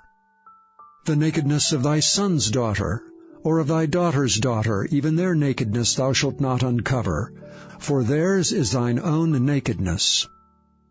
The nakedness of thy father's wife's daughter, begotten of thy father, she is thy sister, thou shalt not uncover her nakedness. Thou shalt not uncover the nakedness of thy father's sister. She is thy father's near kinswoman. Thou shalt not uncover the nakedness of thy mother's sister, for she is thy mother's near kinswoman. Thou shalt not uncover the nakedness of thy father's brother. Thou shalt not approach to his wife. She is thine aunt. Thou shalt not uncover the nakedness of thy daughter-in-law. She is thy son's wife. Thou shalt not uncover her nakedness. Thou shalt not uncover the nakedness of thy brother's wife. It is thy brother's nakedness. Thou shalt not uncover the nakedness of a woman and her daughter. Neither shalt thou take her son's daughter or her daughter's daughter to uncover her nakedness, for they are her near kinswomen. It is wickedness. Neither shalt thou take a wife to her sister to vex her, to uncover her nakedness beside the other in her lifetime.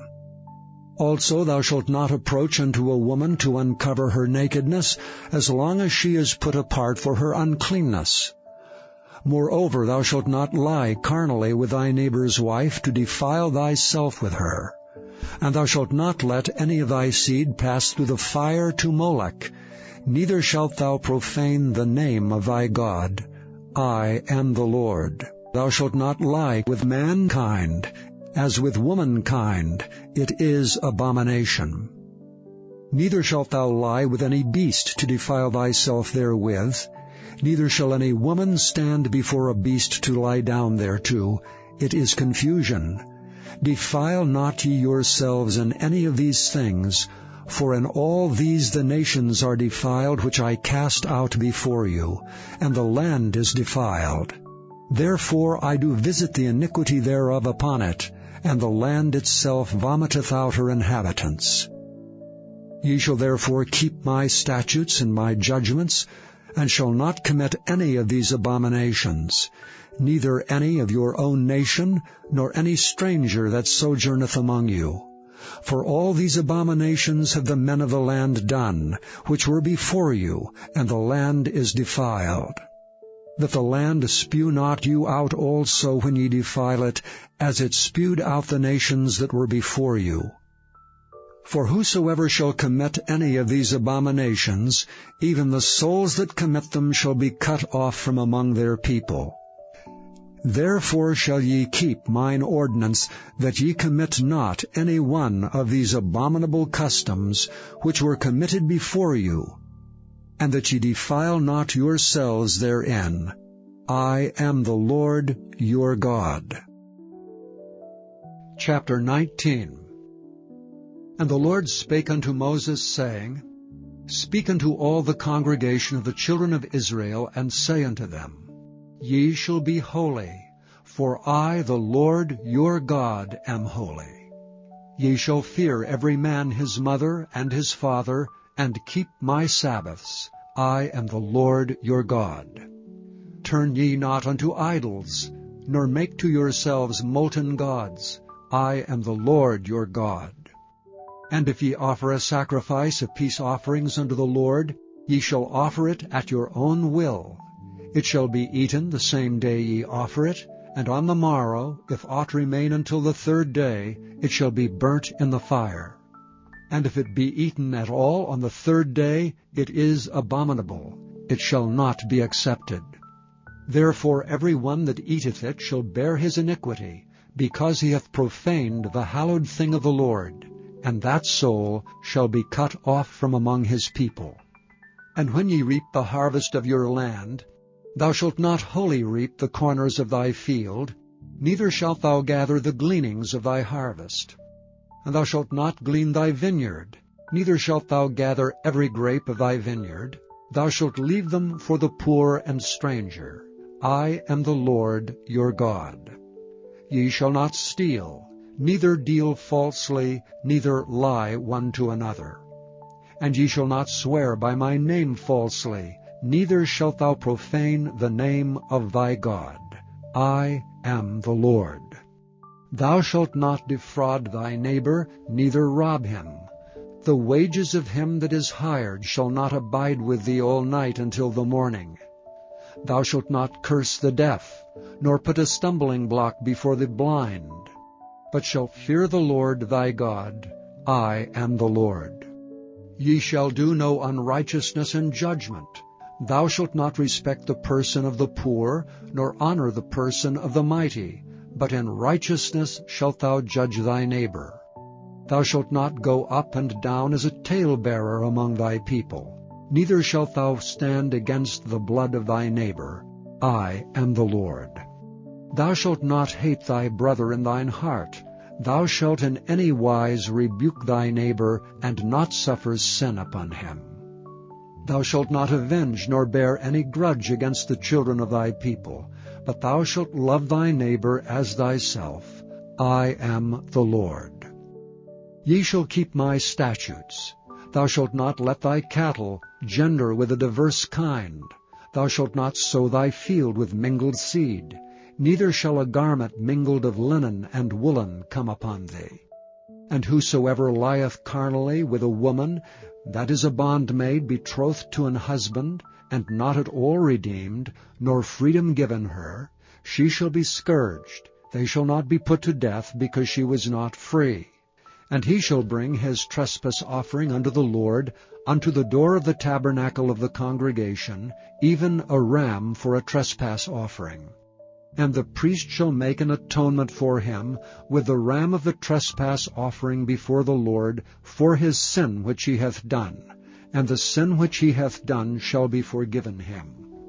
And when ye shall come into the land, and shall have planted all manner of trees for food, then ye shall count the fruit thereof as uncircumcised. 3 years shall it be as uncircumcised unto you. It shall not be eaten of. But in the 4th year all the fruit thereof shall be holy to praise the Lord withal. And in the 5th year shall ye eat of the fruit thereof, that it may yield unto you the increase thereof. I am the Lord your God. Ye shall not eat anything with blood, neither shall ye use enchantment, nor observe times. Ye shall not round the corners of your heads, neither shalt thou mar the corners of thy beard. Ye shall not make any cuttings in your flesh for the dead, nor print any marks upon you. I am the Lord.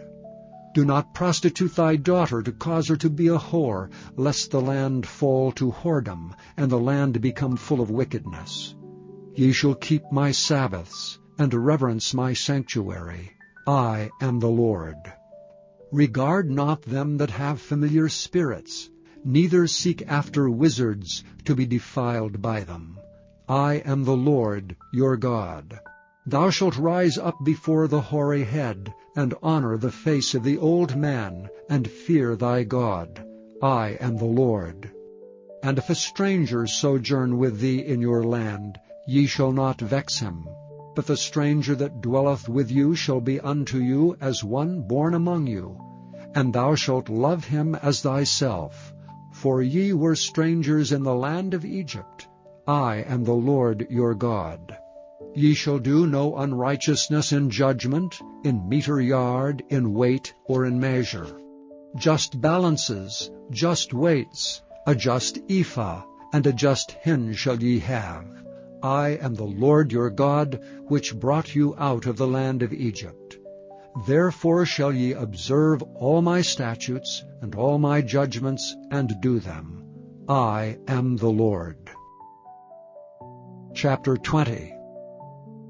And the Lord spake unto Moses, saying, Again thou shalt say to the children of Israel, Whosoever he be of the children of Israel, or of the strangers that sojourn in Israel, that giveth any of his seed unto Moloch, he shall surely be put to death. The people of the land shall stone him with stones. And I will set my face against that man, and will cut him off from among his people, because he hath given of his seed unto Moloch to defile my sanctuary, and to profane my holy name. And if the people of the land do any ways hide their eyes from the man, when he giveth of his seed unto Moloch, and kill him not, then I will set my face against that man, and against his family, and will cut him off, and all that go a-whoring after him, to commit whoredom with Moloch, from among their people. And the soul that turneth after such as have familiar spirits, and after wizards, to go a-whoring after them, I will even set my face against that soul, and will cut him off from among his people. Sanctify yourselves therefore, and be ye holy, for I am the Lord your God. And ye shall keep my statutes, and do them. I am the Lord which sanctify you. For every one that curseth his father or his mother shall be surely put to death. He hath cursed his father or his mother, his blood shall be upon him. And the man that committeth adultery with another man's wife, even he that committeth adultery with his neighbor's wife, the adulterer and the adulteress shall surely be put to death. And the man that lieth with his father's wife hath uncovered his father's nakedness. Both of them shall surely be put to death. Their blood shall be upon them. And if a man lie with his daughter-in-law, both of them shall surely be put to death. They have wrought confusion. Their blood shall be upon them. If a man also lie with mankind, as he lieth with a woman, both of them have committed an abomination. They shall surely be put to death, their blood shall be upon them. And if a man take a wife and her mother, it is wickedness. They shall be burnt with fire, both he and they, that there be no wickedness among you. And if a man lie with a beast, he shall surely be put to death, and ye shall slay the beast. And if a woman approach unto any beast, and lie down thereto, thou shalt kill the woman and the beast. They shall surely be put to death. Their blood shall be upon them. And if a man shall take his sister, his father's daughter, or his mother's daughter, and see her nakedness, and she see his nakedness, it is a wicked thing, and they shall be cut off in the sight of their people. He hath uncovered his sister's nakedness. He shall bear his iniquity. And if a man shall lie with a woman having her sickness, and shall uncover her nakedness, he hath discovered her fountain, and she hath uncovered the fountain of her blood, and both of them shall be cut off from among their people. And thou shalt not uncover the nakedness of thy mother's sister, nor of thy father's sister, for he uncovereth his near kin. They shall bear their iniquity. And if a man shall lie with his uncle's wife, he hath uncovered his uncle's nakedness. They shall bear their sin, they shall die childless. And if a man shall take his brother's wife, it is an unclean thing. He hath uncovered his brother's nakedness, they shall be childless. Ye shall therefore keep all my statutes and all my judgments, and do them, that the land whither I bring you to dwell therein spew you not out. And ye shall not walk in the manners of the nation which I cast out before you, for they committed all these things, and therefore I abhorred them. But I have said unto you, ye shall inherit their land, and I will give it unto you to possess it, a land that floweth with milk and honey. I am the Lord your God, which have separated you from other people. Ye shall therefore put difference between clean beasts and unclean, and between unclean fowls and clean. And ye shall not make your souls abominable by beast or by fowl, or by any manner of living thing that creepeth on the ground, which I have separated from you as unclean. And ye shall be holy unto me, for I the Lord am holy, and have severed you from other people, that ye should be mine. A man also or a woman that hath a familiar spirit, or that is a wizard, shall surely be put to death. They shall stone them with stones, their blood shall be upon them. Chapter 21. And the Lord said unto Moses, Speak unto the priests, the sons of Aaron, and say unto them, There shall none be defiled for the dead among his people, but for his kin that is near unto him, that is, for his mother, and for his father, and for his son, and for his daughter, and for his brother, and for his sister a virgin, that is nigh unto him, which hath had no husband, for her may he be defiled. But he shall not defile himself, being a chief man among his people, to profane himself. They shall not make baldness upon their head, neither shall they shave off the corner of their beard, nor make any cuttings in their flesh. They shall be holy unto their God, and not profane the name of their God. For the offerings of the Lord made by fire, and the bread of their God they do offer. Therefore they shall be holy. They shall not take a wife that is a whore, or profane. Neither shall they take a woman put away from her husband, for he is holy unto his God. Thou shalt sanctify him therefore, for he offereth the bread of thy God. He shall be holy unto thee. For I, the Lord, which sanctify you, am holy. And the daughter of any priest, if she profane herself by playing the whore, she profaneth her father, she shall be burnt with fire. And he that is the high priest among his brethren, upon whose head the anointing oil was poured, and that is consecrated to put on the garments, shall not uncover his head, nor rend his clothes, neither shall he go into any dead body, nor defile himself for his father or for his mother. Neither shall he go out of the sanctuary, nor profane the sanctuary of his God. For the crown of the anointing oil of his God is upon him. I am the Lord. And he shall take a wife in her virginity. A widow, or a divorced woman, or profane, or an harlot, these shall he not take, but he shall take a virgin of his own people to wife. Neither shall he profane his seed among his people, for I, the Lord, do sanctify him.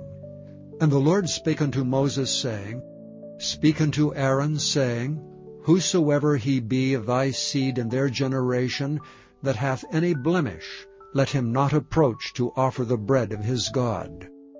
For whatsoever man he be that hath a blemish, he shall not approach, a blind man, or a lame, or he that hath a flat nose, or anything superfluous, or a man that is broken-footed or broken-handed, or crook-backed, or a dwarf, or that hath a blemish in his eye, or be scurvy, or scabbed, or hath his stones broken. No man that hath a blemish of the seed of Aaron the priest shall come nigh to offer the offerings of the Lord made by fire. He hath a blemish. He shall not come nigh to offer the bread of his God. He shall eat the bread of his God, both of the most holy and of the holy. Only he shall not go in unto the veil, nor come nigh unto the altar, because he hath a blemish, that he profane not my sanctuaries. For I, the Lord, do sanctify them. And Moses told it unto Aaron, and to his sons, and to all the children of Israel. Chapter 22.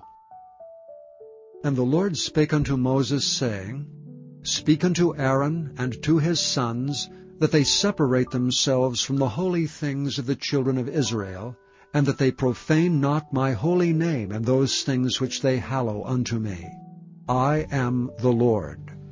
Say unto them, Whosoever he be of all your seed among your generations, that goeth unto the holy things which the children of Israel hallow unto the Lord, having his uncleanness upon him, that soul shall be cut off from my presence. I am the Lord. What man soever of the seed of Aaron is a leper, or hath a running issue, he shall not eat of the holy things until he be clean. And whoso toucheth anything that is unclean by the dead, or a man whose seed goeth from him, or whosoever toucheth any creeping thing whereby he may be made unclean, or a man of whom he may take uncleanness, whatsoever uncleanness he hath, the soul which hath touched any such shall be unclean until even, and shall not eat of the holy things, unless he wash his flesh with water. And when the sun is down, he shall be clean, and shall afterward eat of the holy things, because it is his food. That which dieth of itself, or is torn with beast, he shall not eat to defile himself therewith. I am the Lord.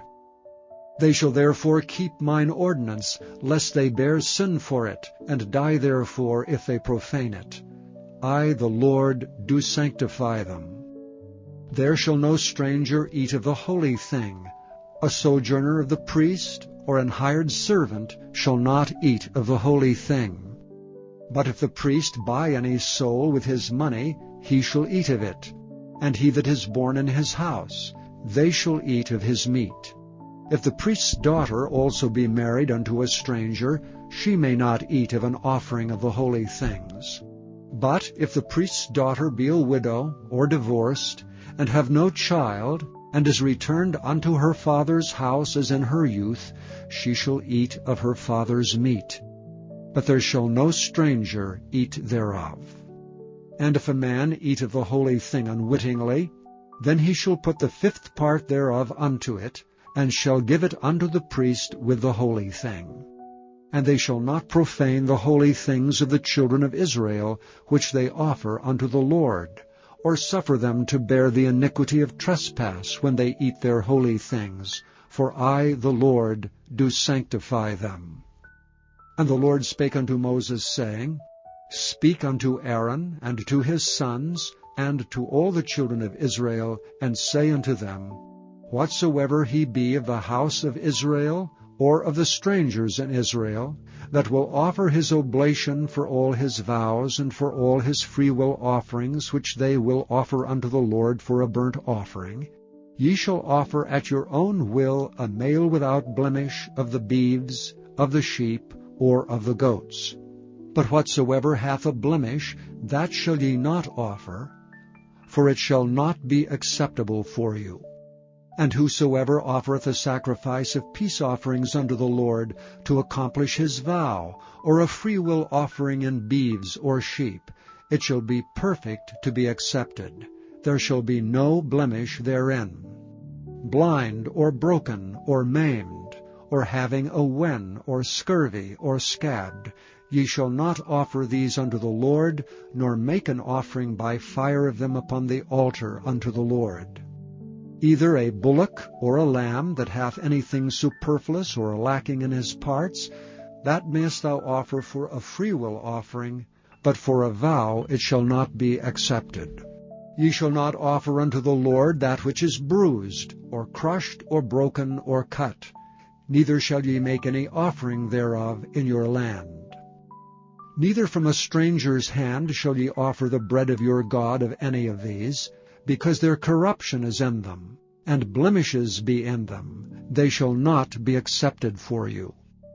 And the Lord spake unto Moses, saying, When a bullock or a sheep or a goat is brought forth, then it shall be 7 days under the dam, and from the 8th day and thenceforth it shall be accepted for an offering made by fire unto the Lord. And whether it be cow or ewe, ye shall not kill it and her young both in 1 day.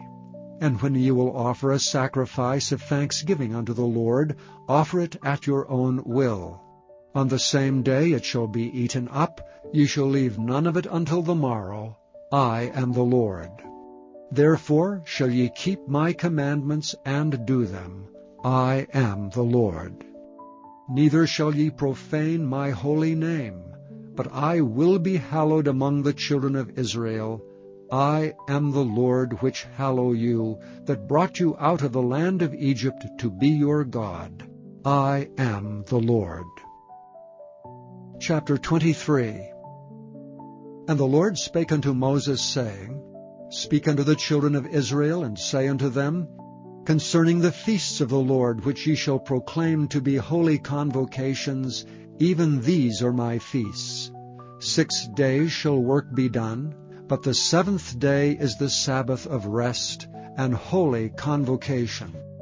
Ye shall do no work therein. It is the Sabbath of the Lord in all your dwellings. These are the feasts of the Lord, even holy convocations, which ye shall proclaim in their seasons. In the 14th day of the 1st month at even is the Lord's Passover. And on the 15th day of the same month is the feast of unleavened bread unto the Lord.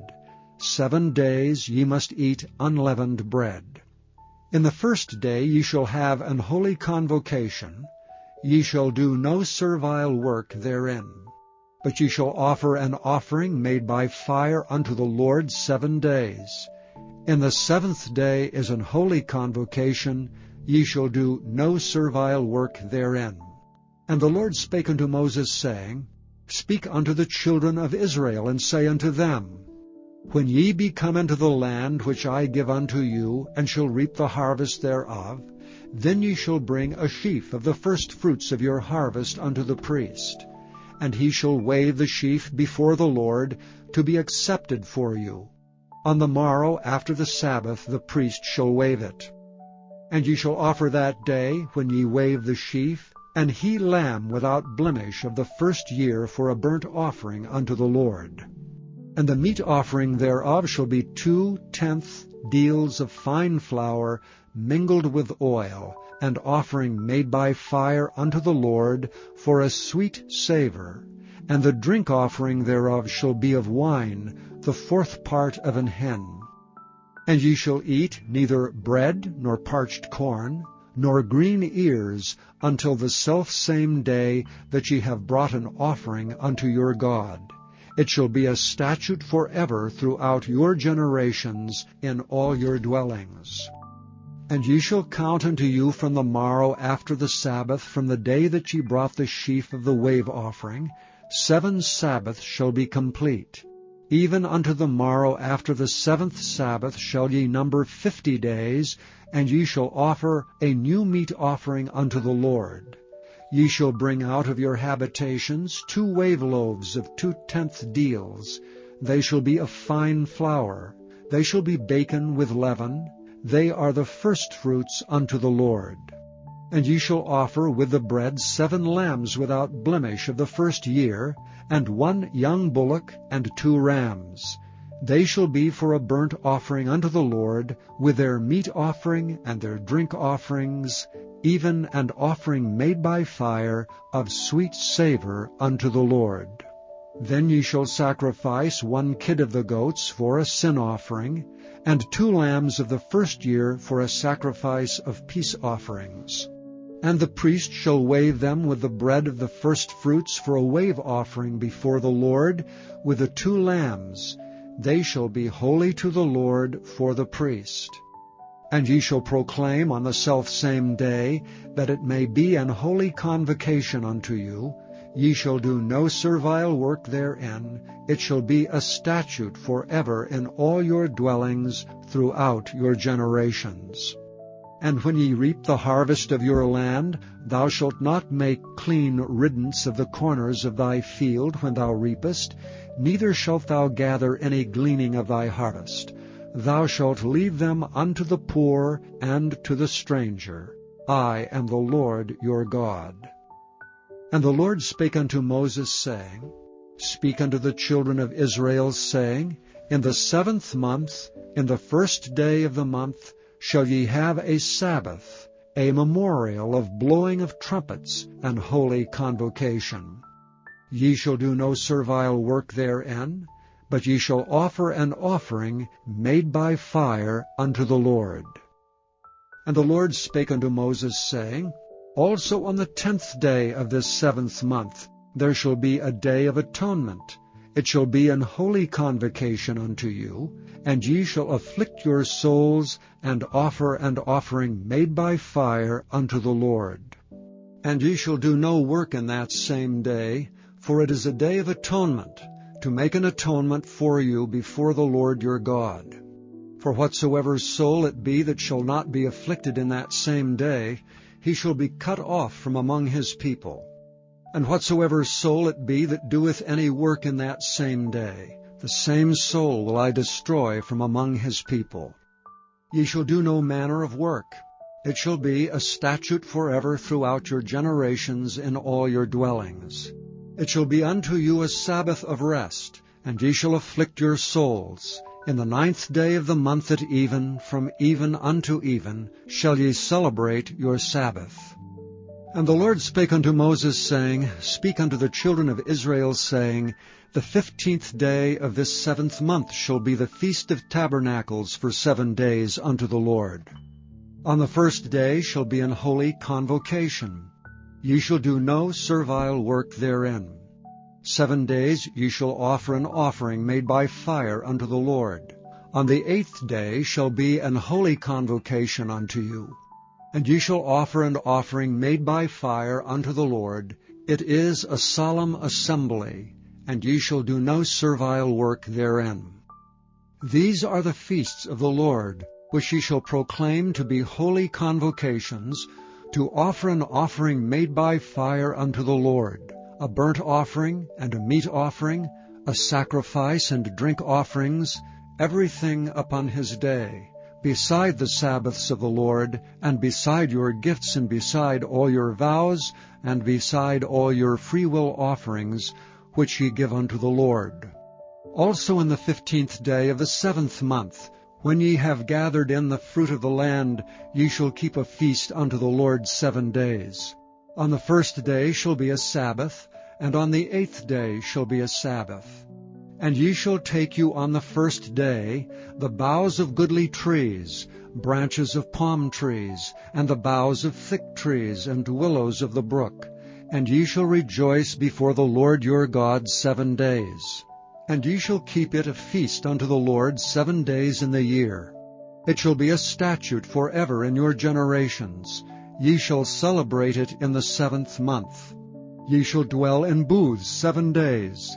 All that are Israelites born shall dwell in booths, that your generations may know that I made the children of Israel to dwell in booths when I brought them out of the land of Egypt. I am the Lord your God.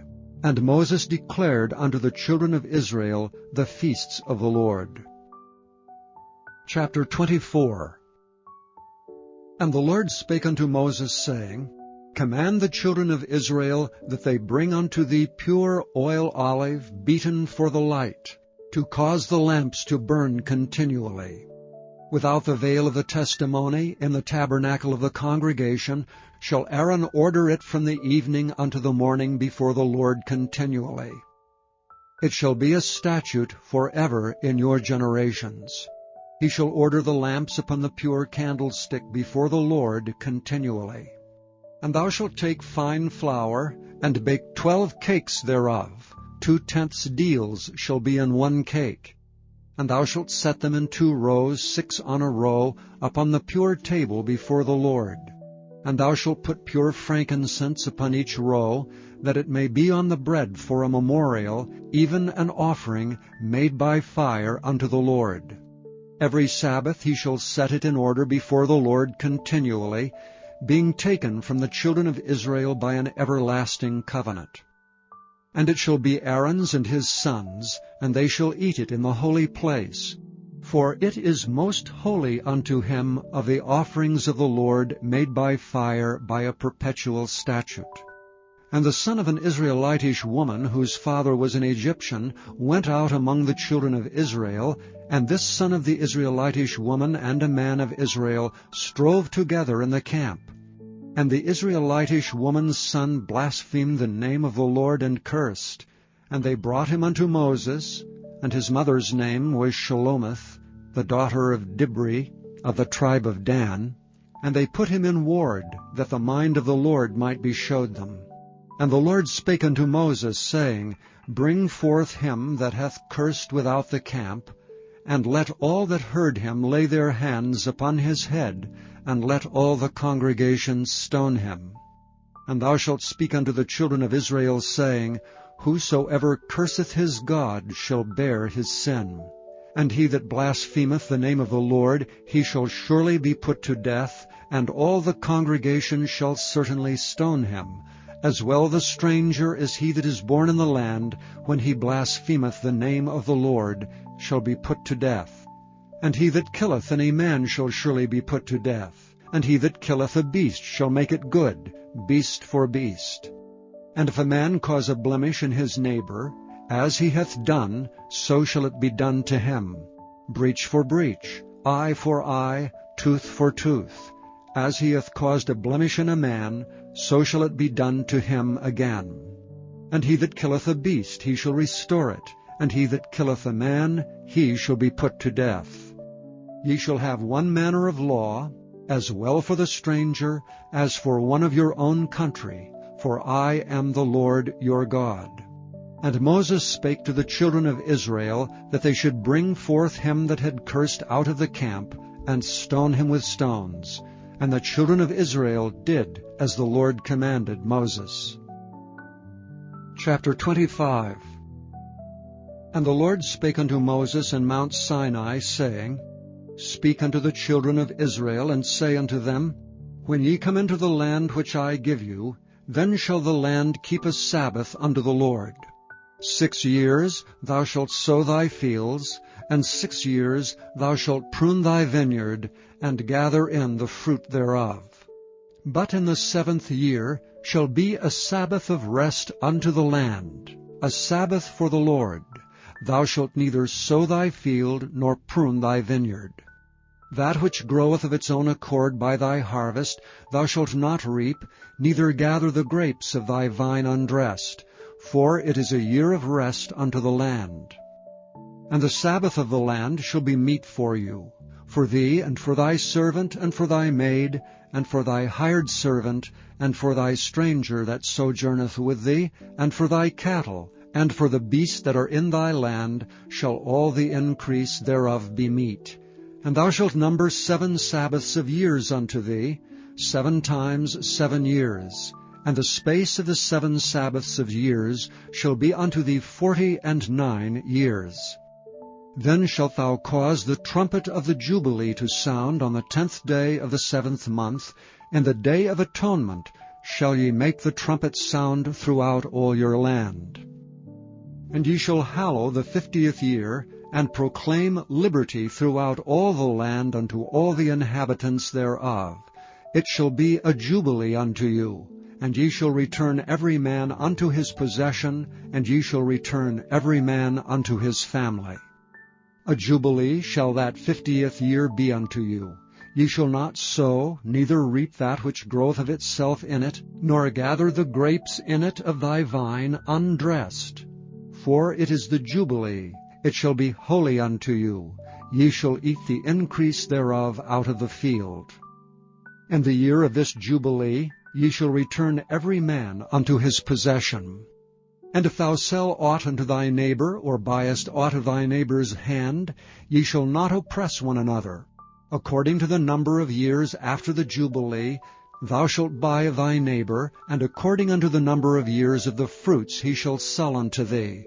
According to the multitude of years thou shalt increase the price thereof, and according to the fewness of the years thou shalt diminish the price of it. For according to the number of the years of the fruits doth he sell unto thee. Ye shall not therefore oppress one another, but thou shalt fear thy God, for I am the Lord your God. Wherefore ye shall do my statutes, and keep my judgments, and do them. And ye shall dwell in the land in safety. And the land shall yield her fruit, and ye shall eat your fill, and dwell therein in safety. And if ye shall say, What shall we eat the 7th year? Behold, we shall not sow, nor gather in our increase. Then I will command my blessing upon you in the 6th year, and it shall bring forth fruit for 3 years. And ye shall sow the 8th year, and eat yet of the old fruit until the 9th year. Until her fruits come in ye shall eat of the old store. The land shall not be sold forever, for the land is mine. For ye are strangers and sojourners with me. And in all the land of your possession ye shall grant a redemption for the land. If thy brother be waxen poor, and hath sold away some of his possession, and if any of his kin come to redeem it, then shall he redeem that which his brother sold. And if the man have none to redeem it, and himself be able to redeem it, then let him count the years of the sale thereof, and restore the overplus unto the man to whom he sold it, that he may return unto his possession. But if he be not able to restore it to him, then that which is sold shall remain in the hand of him that hath bought it until the year of Jubilee, and in the Jubilee it shall go out, and he shall return unto his possession. And if a man sell a dwelling house in a walled city, then he may redeem it within a whole year after it is sold. Within a full year may he redeem it. And if it be not redeemed within the space of a full year, then the house that is in the walled city shall be established forever to him that bought it throughout his generations. It shall not go out in the Jubilee. But the houses of the villages which have no wall round about them shall be counted as the fields of the country. They may be redeemed, and they shall go out in the Jubilee. Notwithstanding the cities of the Levites, and the houses of the cities of their possession, may the Levites redeem at any time. And if a man purchase of the Levites, then the house that was sold, and the city of his possession, shall go out in the year of Jubilee. For the houses of the cities of the Levites are their possession among the children of Israel. But the field of the suburbs of their cities may not be sold, for it is their perpetual possession. And if thy brother be waxen poor, and fallen in decay with thee, then thou shalt relieve him, yea, though he be a stranger or a sojourner, that he may live with thee. Take thou no usury of him, or increase, but fear thy God, that thy brother may live with thee. Thou shalt not give him thy money upon usury, nor lend him thy victuals for increase. I am the Lord your God, which brought you forth out of the land of Egypt, to give you the land of Canaan, and to be your God. And if thy brother that dwelleth by thee be waxen poor, and be sold unto thee, thou shalt not compel him to serve as a bondservant, but as an hired servant, and as a sojourner, he shall be with thee, and shall serve thee unto the year of Jubilee. And then shall he depart from thee, both he and his children with him, and shall return unto his own family, and unto the possession of his fathers shall he return. For they are my servants which I brought forth out of the land of Egypt. They shall not be sold as bondmen. Thou shalt not rule over him with rigor, but shalt fear thy God. Both thy bondmen and thy bondmaids which thou shalt have shall be of the heathen that are round about you. Of them shall ye buy bondmen and bondmaids. Moreover, of the children of the strangers that do sojourn among you, of them shall ye buy, and of their families that are with you, which they begat in your land, and they shall be your possession. And ye shall take them as an inheritance for your children after you, to inherit them for a possession. They shall be your bondmen forever. But over your brethren, the children of Israel, ye shall not rule one over another with rigor. And if a sojourner or stranger wax rich by thee, and thy brother that dwelleth by him wax poor, and sell himself unto the stranger or sojourner by thee, or to the stock of the stranger's family, after that he is sold, he may be redeemed again. One of his brethren may redeem him. Either his uncle or his uncle's son may redeem him, or any that is nigh of kin unto him of his family may redeem him. Or, if he be able, he may redeem himself. And he shall reckon with him that bought him from the year that he was sold to him unto the year of Jubilee. And the price of his sale shall be according unto the number of years, according to the time of an hired servant shall it be with him. If there be yet many years behind, according unto them he shall give again the price of his redemption out of the money that he was bought for. And if there remain but few years unto the year of Jubilee, then he shall count with him, and according unto his years shall he give him again the price of his redemption. And as a yearly hired servant shall he be with him, and the other shall not rule with rigor over him in thy sight. And if he be not redeemed in these years, then he shall go out in the year of Jubilee, both he and his children with him. For unto me the children of Israel are servants. They are my servants, whom I brought forth out of the land of Egypt. I am the Lord your God. Chapter 26. Ye shall make you no idols nor graven image, neither rear you up a standing image, neither shall ye set up any image of stone in your land to bow down unto it, for I am the Lord your God. Ye shall keep my Sabbaths, and reverence my sanctuary. I am the Lord. If ye walk in my statutes, and keep my commandments, and do them, then I will give you rain in due season, and the land shall yield her increase, and the trees of the field shall yield their fruit. And your threshing shall reach unto the vintage, and the vintage shall reach unto the sowing time, and ye shall eat your bread to the full, and dwell in your land safely. And I will give you peace in the land, and ye shall lie down, and none shall make you afraid.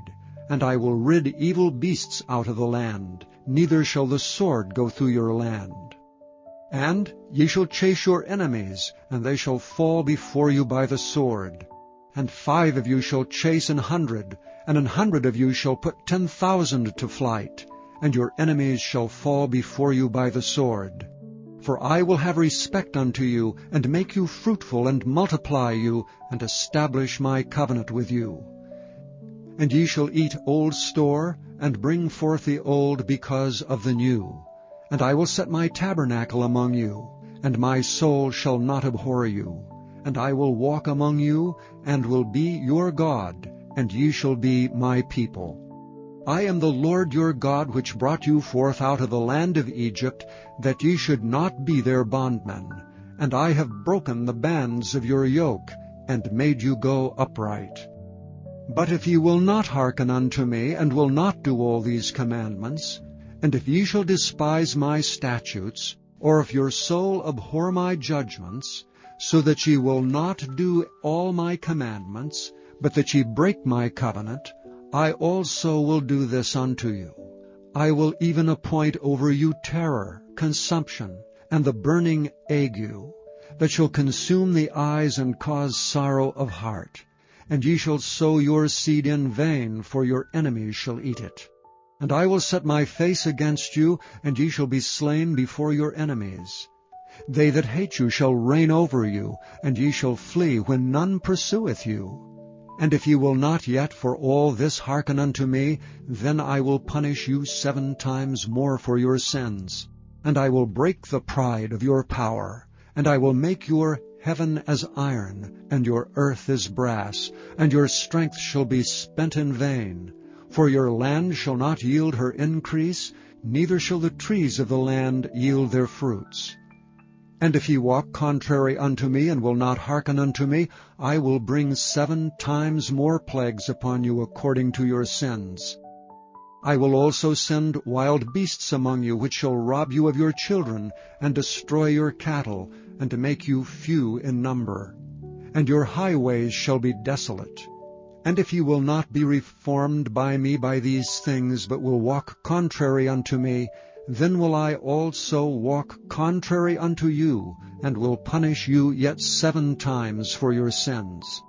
And I will bring a sword upon you, that shall avenge the quarrel of my covenant.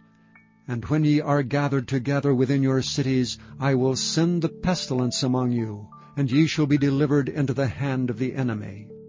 And when I have broken the staff of your bread, 10 women shall bake your bread in 1 oven, and they shall deliver you your bread again by weight, and ye shall eat and not be satisfied. And if ye will not for all this hearken unto me, but walk contrary unto me, then I will walk contrary unto you also in fury. And I, even I, will chastise you 7 times for your sins. And ye shall eat the flesh of your sons, and the flesh of your daughters shall ye eat, and I will destroy your high places, and cut down your images, and cast your carcasses upon the carcasses of your idols, and my soul shall abhor you. And I will make your cities waste, and bring your sanctuaries unto desolation, and I will not smell the savor of your sweet odors. And I will bring the land unto desolation, and your enemies which dwell therein shall be astonished at it. And I will scatter you among the heathen, and will draw out a sword after you, and your land shall be desolate, and your cities waste. Then shall the land enjoy her Sabbaths, as long as it lieth desolate, and ye be in your enemy's land, even then shall the land rest, and enjoy her Sabbaths. As long as it lieth desolate, it shall rest, because it did not rest in your Sabbaths, when ye dwelt upon it. And upon them that are left alive of you I will send a faintness into their hearts in the lands of their enemies, and the sound of a shaken leaf shall chase them, and they shall flee as fleeing from a sword, and they shall fall when none pursueth. They shall fall one upon another, as it were before a sword, when none pursueth, and ye shall have no power to stand before your enemies. And ye shall perish among the heathen, and the land of your enemies shall eat you up.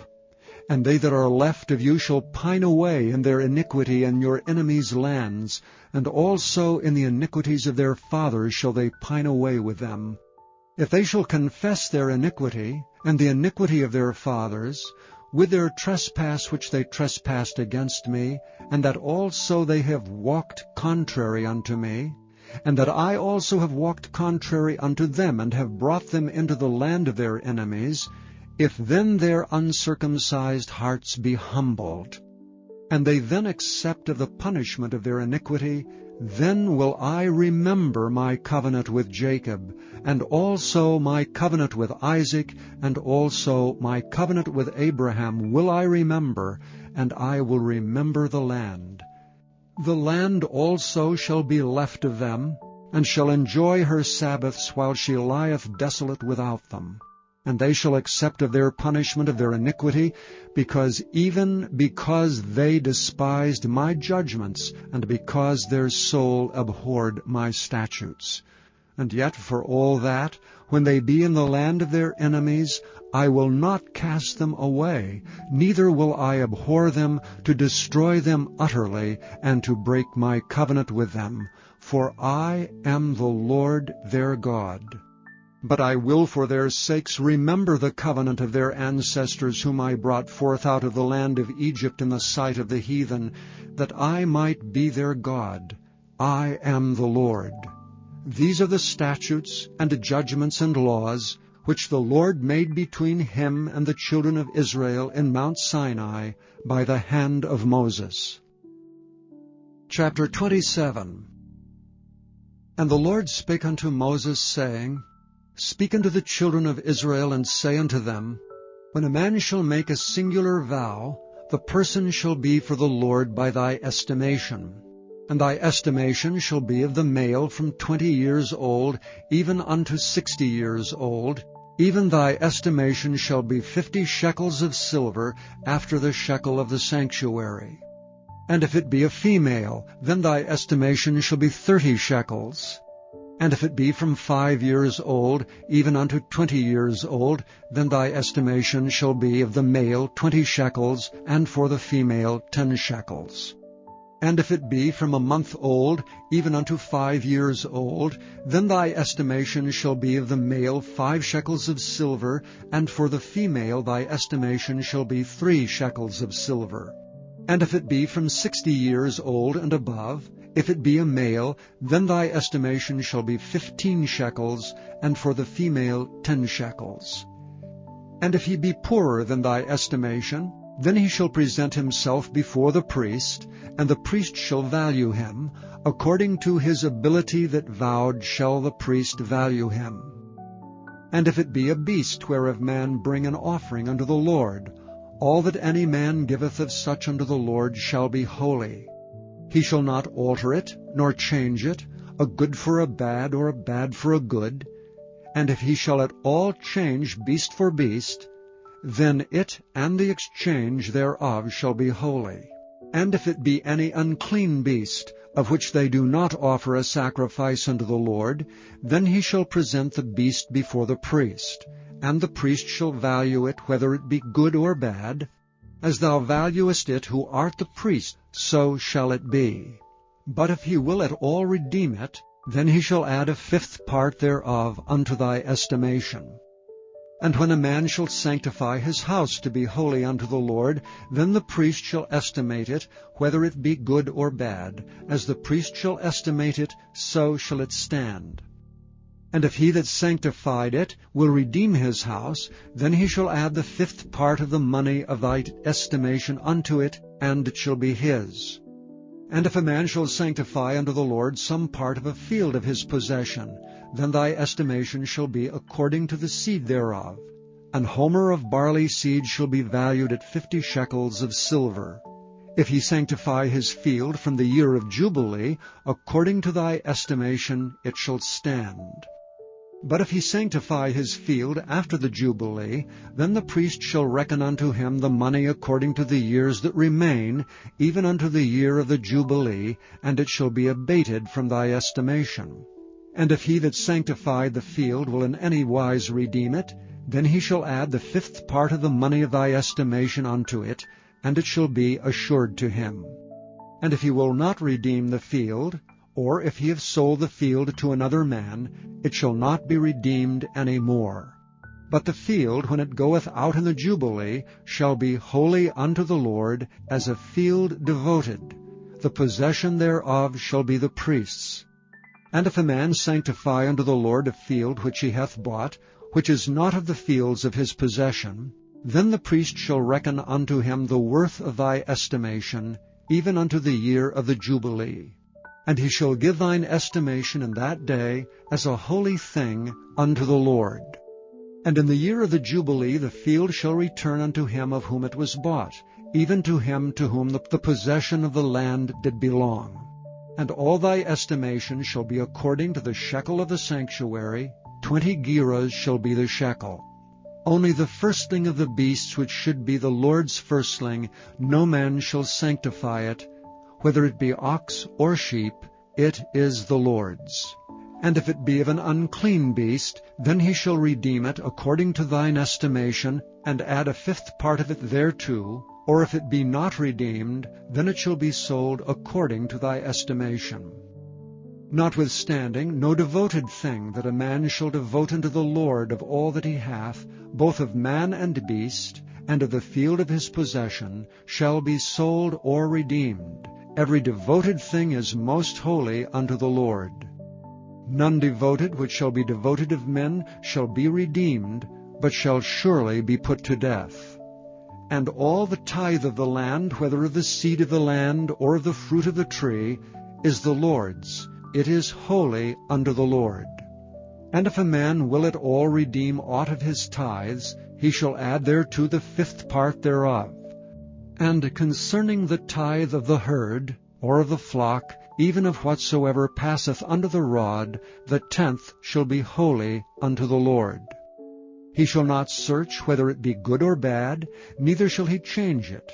And if he change it at all, then both it and the change thereof shall be holy, it shall not be redeemed. These are the commandments which the Lord commanded Moses for the children of Israel in Mount Sinai.